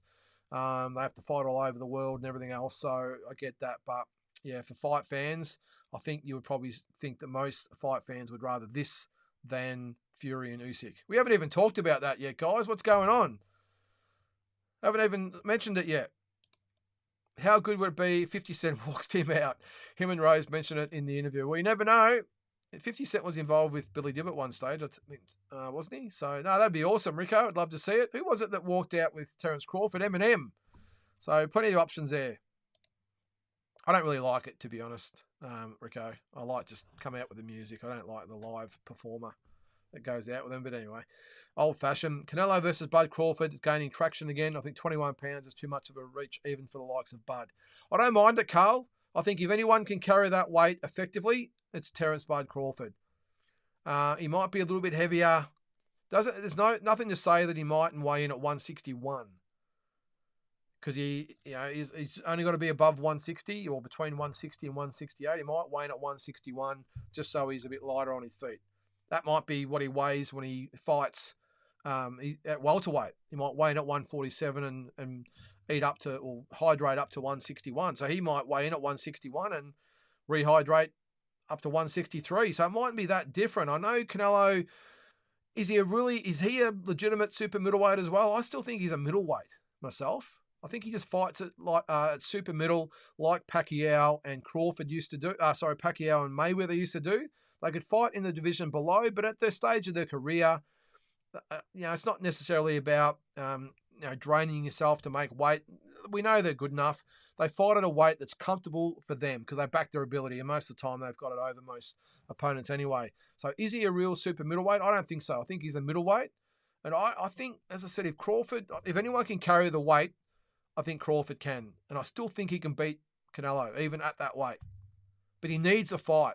If Canelo says he's going to fight him in September and Crawford doesn't fight before then, I don't think so. But if Crawford has that tune-up fight or whatever you might want to call it, I think he's a good chance. I really do. Can Maloney boys jump on a no-limit card considering they are signed with Top Rank? Yes, they can. Andrew did it. I think it was not the December just gone by. It was the one before. I think he was on a no-limit show. They did 2 in a week. I think one was Christmas week. So they can, mate. The thing with Top Rank is they have X amount of fights promoted by Top Rank, but I think they can actually have 1 a year or 2 a year. I'm not quite sure but there is things in the contract. I remember Tony Told saying something about it where they can actually have, by agreement, they can fight on a non-Top Rank card. They'll probably have to be in conjunction some way, but they can do it. And as I said, they've already done it a year or so ago.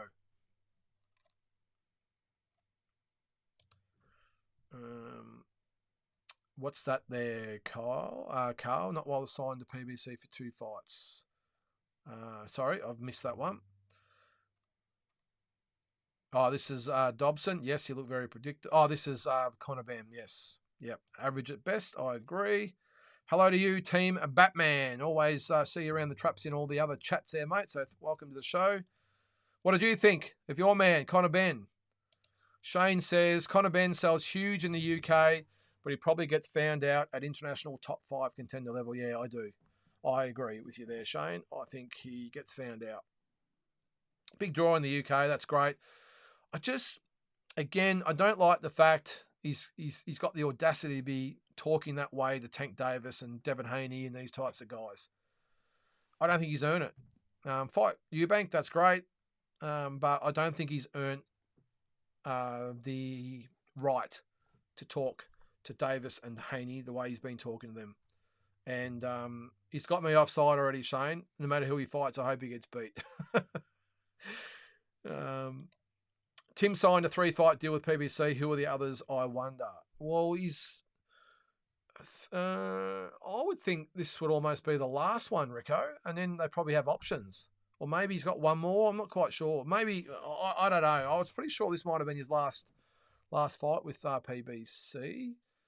I don't think they sign long-term deals with anyone, Rico. I think they only sign sort of 2 or 3 fight deals at a time, does Team Zoo. Oh, look, I'm sort of guessing a little bit, so I won't comment too much on it, but I'm not quite sure about that. Yeah, I don't know. All right. Actually, I'll get my... Here we go. Just because I move around too much, I go out of focus. I think Andrew Maloney might be trying to land Tanaka for the Cambosis card. Tanaka is scheduled to fight for the vacant WBO title February 24. Yeah, I don't think that will happen, Kyle. I sort of heard, again, I haven't spoken to the boys. I've just heard it through other sources that Andrew might just be fighting an 8-rounder on that card to keep sharp, and then he would fight Tanaka later in the year. I would think that would sort of be the plan. Yeah. But hey, how great would it be if he did fight someone? Okay, so he wants Tanaka for that card. Yeah, I don't think that's going to happen. I don't think Tanaka will turn around that quick, but you never know. Conor Ben like Chavez Jr. to me, yeah, similar, Carl. I actually think Chavez Jr. had a fair bit of talent, just a bit of a numbskull, to be honest, just wasted his career. All right, we got 55 in the chat. Love that. So I've got a few. Well, we're going down a little bit now, but that's great. Good to see we're getting a few more views. Kelvin Baldwin, Geelong, Victoria in the house. How are you, Kelvin? Not sure whether you've been on the show before, but welcome, mate. If you've got anything to say, let me hear it. We've got about 20 minutes to go. And we still haven't talked about Tyson Fury. Geez, I can't believe that. DJ, is it DJJ1551? We'll call you DJ, mate. Do you like a Tim versus Virgil fight after Thurman? Yeah, I do, DJ. It just depends on, obviously, he's going to have probably a mandatory after this fight. And is Crawford available? If Crawford comes calling, of course, it's going to be him. I think they'll know very soon or shortly what's going to happen with Crawford, because I'm assuming he's going to want to pencil in on some fight, or fight of some magnitude. And if not, makes perfect sense. If Charlo's not available, fight Virgil Ortiz. Great fight. And the great thing about Tim DJ is he wants all those fights. Who knows? Might be Fundora later in the year. Who knows? But there's lots of different options for him, which is great. I'm in for a fight tour. Good stuff, Peter. Well, I reckon we'll see how we go anyway. Look, I understand it's not cheap to go. It's hard to get away from work and all that sort of stuff. But I've been thinking about it for a while. About saying, well, I go. Who wants to come? If you want to come along, I'll organise it for you. We'll all go together and we'll go to the fights and I'll show you around. But anyway, we'll when the timing's right, we'll do it. Since when are the Maloney boys signed the PBC? Yeah, that was my question, Kyle. Unless I was thinking of someone else. Peter again says, you asked me last week about Massey. Yes, thanks for clarifying that, mate. For some reason, I thought it was Masternak.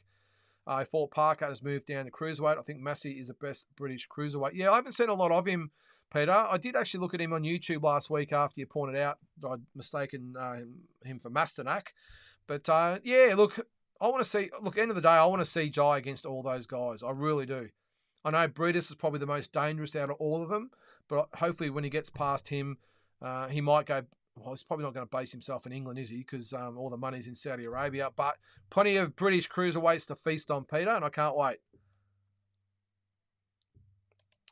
Hardman is a good Australian domestic fighter. Zarafa humiliated that big mouth. Yeah, that's cool, Peter. Yeah, that's I understand that, and I think he learnt the hard way about the levels, as they say. And Zarafa quite rightly said, you didn't last 2 rounds, you lasted 4 minutes. So that was a really good line from Michael Zarafa, I thought. And Isaac, to his credit, excuse the pun, but took it on the chin in good humour. What I'm probably more getting at is that you have to have personalities and everything to sell these pay-per-views. I know ability is great, but it's not. Ability alone doesn't sell pay-per-views. It just doesn't. And Hardman, if they're looking to get behind someone, like in my personal opinion, by the way, Peter, I don't think, at this stage anyway, Isaac's at world level. I don't. And I love Isaac as a fighter. He's a great bloke as well, if you ever met him. But as being on the world level at this stage, from what I've seen, I don't think he's at that world level. But let's find out. Let's see if we can bring in. I know he's got this Venezuelan guy coming over. But he's the type of guy you can really build a promotion around. And what I will give Main Event, if it is them that's doing it, I think it does not No Limit themselves, but the promotions they actually put together, they could really do good things with Isaac Hardman, I think. And I think if he was the main event on a pay-per-view, you'd see Isaac even go to another level. and I think he'd get everyone talking about it and get people really rolled up, and it probably wouldn't matter who he was fighting. I think he could talk us into thinking they were world beaters. So that's probably more I'm getting at. And yeah, you're right. Is he at? Well, Zarafa did, I won't say humiliated him, but pretty much, he won the battle of the two, and that's great. I don't think we'll see it again. I think Michael's obviously moved on. But the classic saying, Peter, if you talk it up, you got to back it up. And Isaac, of course, didn't in that one. So, but yeah, that's probably my point. I just think you can, in the Australian market, if you want characters to build pay-per-views around, look no further than Isaac Hardman. Mark, win. Anyone else think Tim going to need to KO Thurman to win? Yes, has been said a couple of times, Mark. I'd hate to see him get shafted by the judges fighting an American in Vegas. Well, we've seen that in the past, haven't we, Mark? Look, the only thing I will say, and I have heard a couple of people say this, by the way, Mark, and a couple of people in the know that have got worries about this fight. Look, that's just a risk that Tim's going to have to take. He can't fight in Australia forever. And that's why I take my hat off for Tim. Like, you know what? I'm going to go to America. I'm going to fight, the A side, if you want to call Thurman that in this instance. So you have got a point, but I think Tim knows the state of play, and I think he realises that it's a real possibility. But I think credit to him for going over there and rolling the dice anyway. Whereas I think Michael's Rafa didn't really have a choice, but he's going to face the same thing. Lara's a very well-credentialed fighter, although he's been ripped in the past, of course. Canelo Alvarez comes to mind. So Massey, in a couple of interviews, was talking about his comeback fight being in late January. Any ideas whether that happened? That was actually asking Peter Nutt that question. So, yeah, let us know, Peter. DJ says, I'm a little late tonight. Have you spoken about the Kambosos Loma fight? Well, not really. We've spoken about everything, but to be honest, let's talk about it. I, for one, am absolutely rapt about this fight. And I know it's probably played second fiddle a little bit to the Tim Tszyu situation, which it shouldn't, because Kambosos Lomachenko is a far bigger fight than Tim versus Thurman. I know Tim and Thurman is big in its own way, but Kambosos Lomachenko rates alongside Pacquiao and Horn, rates against Kambosos and Haney. We've had some massive fights over the years, and this is certainly up there. And, I was a little bit disappointed, I must admit. The press conference last week, I thought it was just a little bit ho-hum. I understand it's a press conference. There's only so much you can sort of do and say. And I know Lomachenko didn't give a lot. And I know George, surprisingly, was very subdued, which I actually liked. I liked the fact that George knew that he didn't have to really sell this fight. He knows it's going to be a massive fight for all of Australian fight fans. So I like the fact he was very respectful towards Lomachenko, and in return, Lomachenko was respectful to him. And as an old-time boxing fan, that's what I love to see. Two fighters, great. Well, Lomachenko's a great. Let's see what George can do. And I really like the fact they were respectful to each other, and I thought that went down really well. But I just thought the press conference was a little bit flat. But anyway, I'm sure as we get the lead up to it, I don't think you'll see any more sort of real promotion on the event until probably sort of mid-April, I wouldn't have thought. You might get a few, or you will get some snippets here and there, but I think the big thing will come probably mid-April is when they'll start to really push these fights. Because let's face it, they've got to get past the Tim Tszyu and Thurman fight. Probably no use trying to compete with that, especially with the fight being so far away. We all know the Aussie media and the fans will be all over Tim and Thurman right up to that point. And I would think after that, so what date's that? That's March 30th. So I think, you'll probably find they'll give that a week or two to settle down, and then you'll see them hit it really hard. I would think a good month of solid campaigning for that fight. So I can't wait for the fight. I'll be there. I'm going to fly over there. I think, Ronnie, you're in the chat there. We're going to go over and check it out. Can't wait. Really looking forward to this fight. And I know in the States, they're probably underselling this fight a lot. I think they see it as an easy fight for Loma. I certainly don't see it that way. I might be proven wrong, but I just think George's style will give Lomachenko trouble. He hasn't fought, of course, since, last April, I think it was, April or May, which is actually about the same time as George fought, so it probably balances itself out. But, yeah, I'm really looking forward to seeing how Kambosos goes in a style that's probably a little bit more suited to him than the Haney style. Haney's style is a shocking style. He's going to be really, really hard to beat. I know Loma, in my opinion, did enough to win that fight, but that's a different story. I just think Loma, the way he fights, just might play in the George's hands to some extent.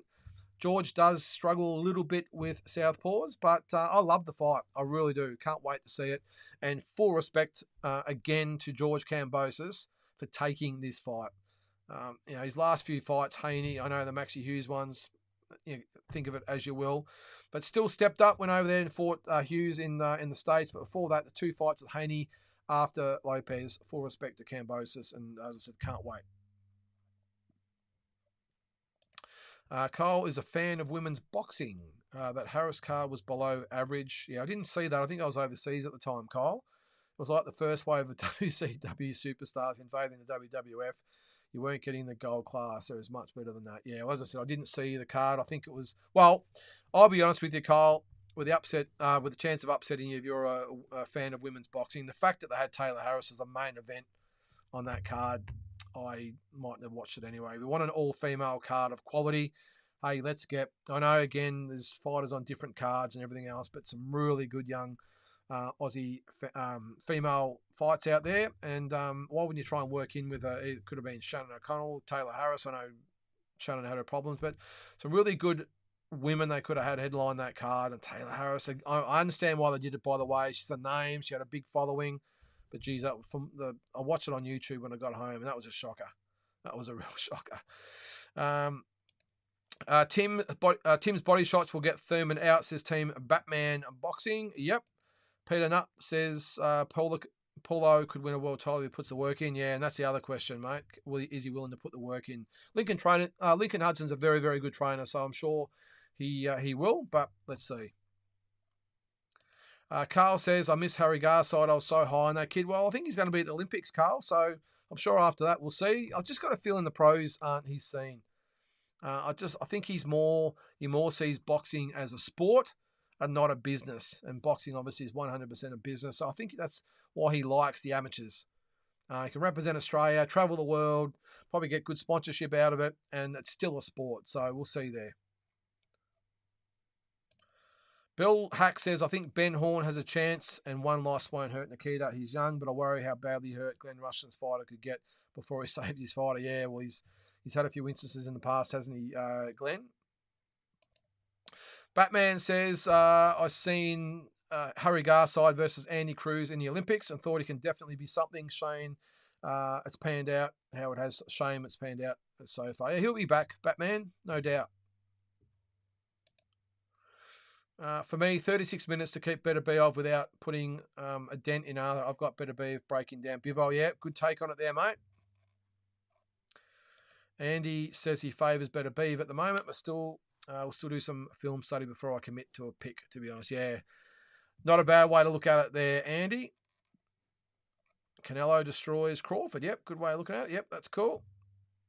Looked a bit like Opatai in the sparring footage. I'm not quite sure, James. But on that fight, or the Fury-Usyk situation, there has been talk, there has been some experts say the cut that Tyson Fury sported on his social media looked like it was at least 7 to 10 days old. And they said the bruising had sort of gone away a little bit, the swelling had gone down a little bit, the eye looked a bit scabby, and a lot of them were saying that's not a cut, that's only days old, that's a week to 2 weeks old, they reckon. So that's very, very interesting. So many conspiracy theories get around. I will say I subscribe to the whole thing that with so much money on the line, and I mean, why are you going to do the cut yourself? That was one theory. He did the cut himself to get out of the fight. I don't think you do that. But I do sort of believe in some respects that it did happen a week or two ago, and maybe they're leaving it to now because they've, who knows the way their minds think. But I'm not really into the conspiracy theories, except for the fact I've just got a feeling that Tyson wasn't too stressed that the fight wasn't going to go ahead. All right, we've got a couple of good or more comments there. What did you guys think of the Usyk Fury thing? Very interesting. Let's go to the Isaac Hardman situation. Damien Kazmar says, I'd have Isaac Hardman and Andre Mikhailovich from New Zealand. That would be a good scrap. Well, there, you've hit it on the head right there, Damien. The only issue I see with that is that Mikhailovich is with D&L Boxing in New Zealand, and I've just got a sneaky suspicion that the Rose brothers aren't on Dean Lonergan's Christmas list or his list that he'll do some favours for. Let's just put it that way. Not much love lost between the pair, but that fight there, I did say Joel Camilleri before. That there is where I've shown. What do they say? The KFC slogan: give me your money or whatever the hell it is. There it is, right there. Lynden, how does a triple header work then for Kambosos' card if Jason Maloney isn't defending his title and Andrew Maloney isn't fighting for one? Kambosos, Loma, Johnson, Hughes, who was the third? Well, that was my point, Kyle. I did at the start think it was just a given that Jason Maloney would be defending his title on that card, but I did actually express a few concerns as well about how long it would take Jason to recover from that last fight. You would think it would take, I said that it would be probably a month just to recover from it. Then he would need to obviously enter camp again and lots of things to go into that situation.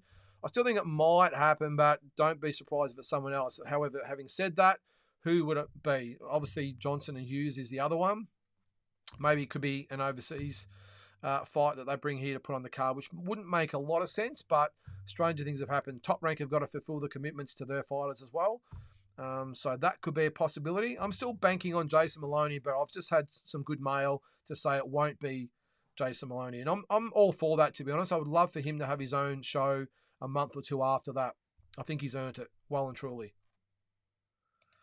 Carl says, does Tim unify next or keep chasing names? He said he's not waiting around for anyone, and that's what I love about him. Yeah, I think either one there, Carl. I think he'd love to unify, but I don't think it's the be-all and end-all. I think if he wins, let's say Fundora wins, he'll be calling him out. Whoever fights for the other belts, he'll be calling them out. If not, he might aim for Ortiz, he might aim for Crawford, he might aim for Spence, who knows. But Charlo is available. The good thing about him is, like you said, he's not waiting around. He's like, bring it on. Let's go.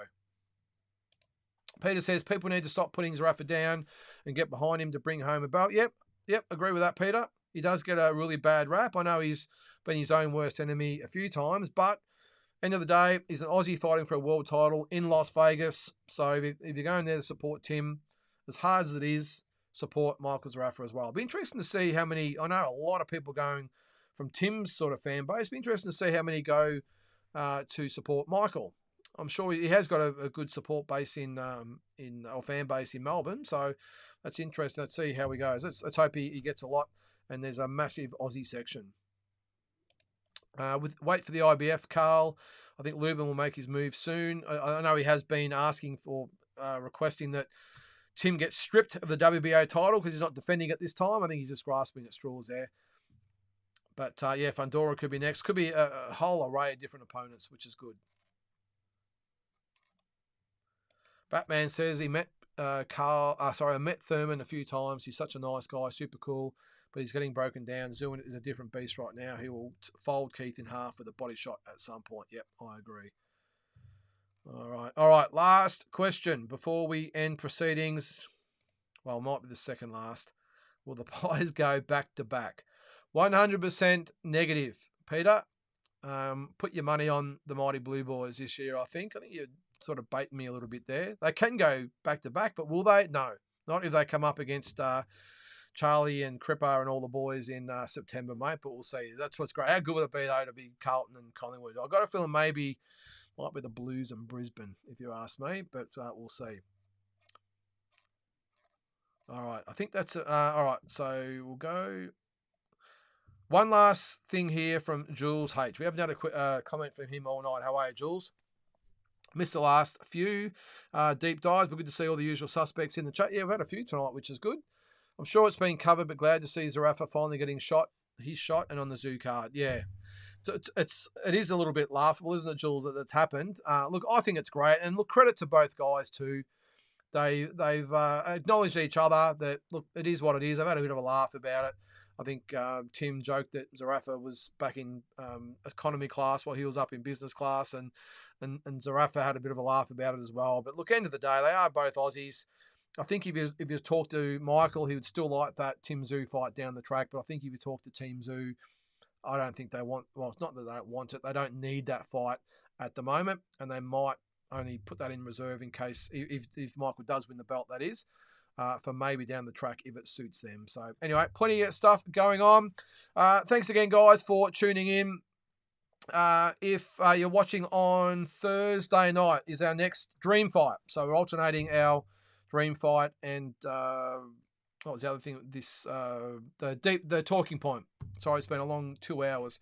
So this week we had a request. I can't remember who it was from, but I'll mention him on Thursday night. Past versus present Dream Fights. We do it live, so come on there and have your say. 7 o'clock as usual. This week it is Naoa Inoue, the present, up against our man Jeff Fennick, the past. So the fight is going to be at maybe 122, which is super bantam. That's the weight I think Jeff was his most effective at. And of course, Inoue is the undisputed champion now. So Fennick versus Inoue this Thursday night. Join in and have your say. And of course, Friday is the weekly roundup and whatever else we can think of as well. So thanks again, guys. Have a massive week or a good week. And we'll see you next time. Catches.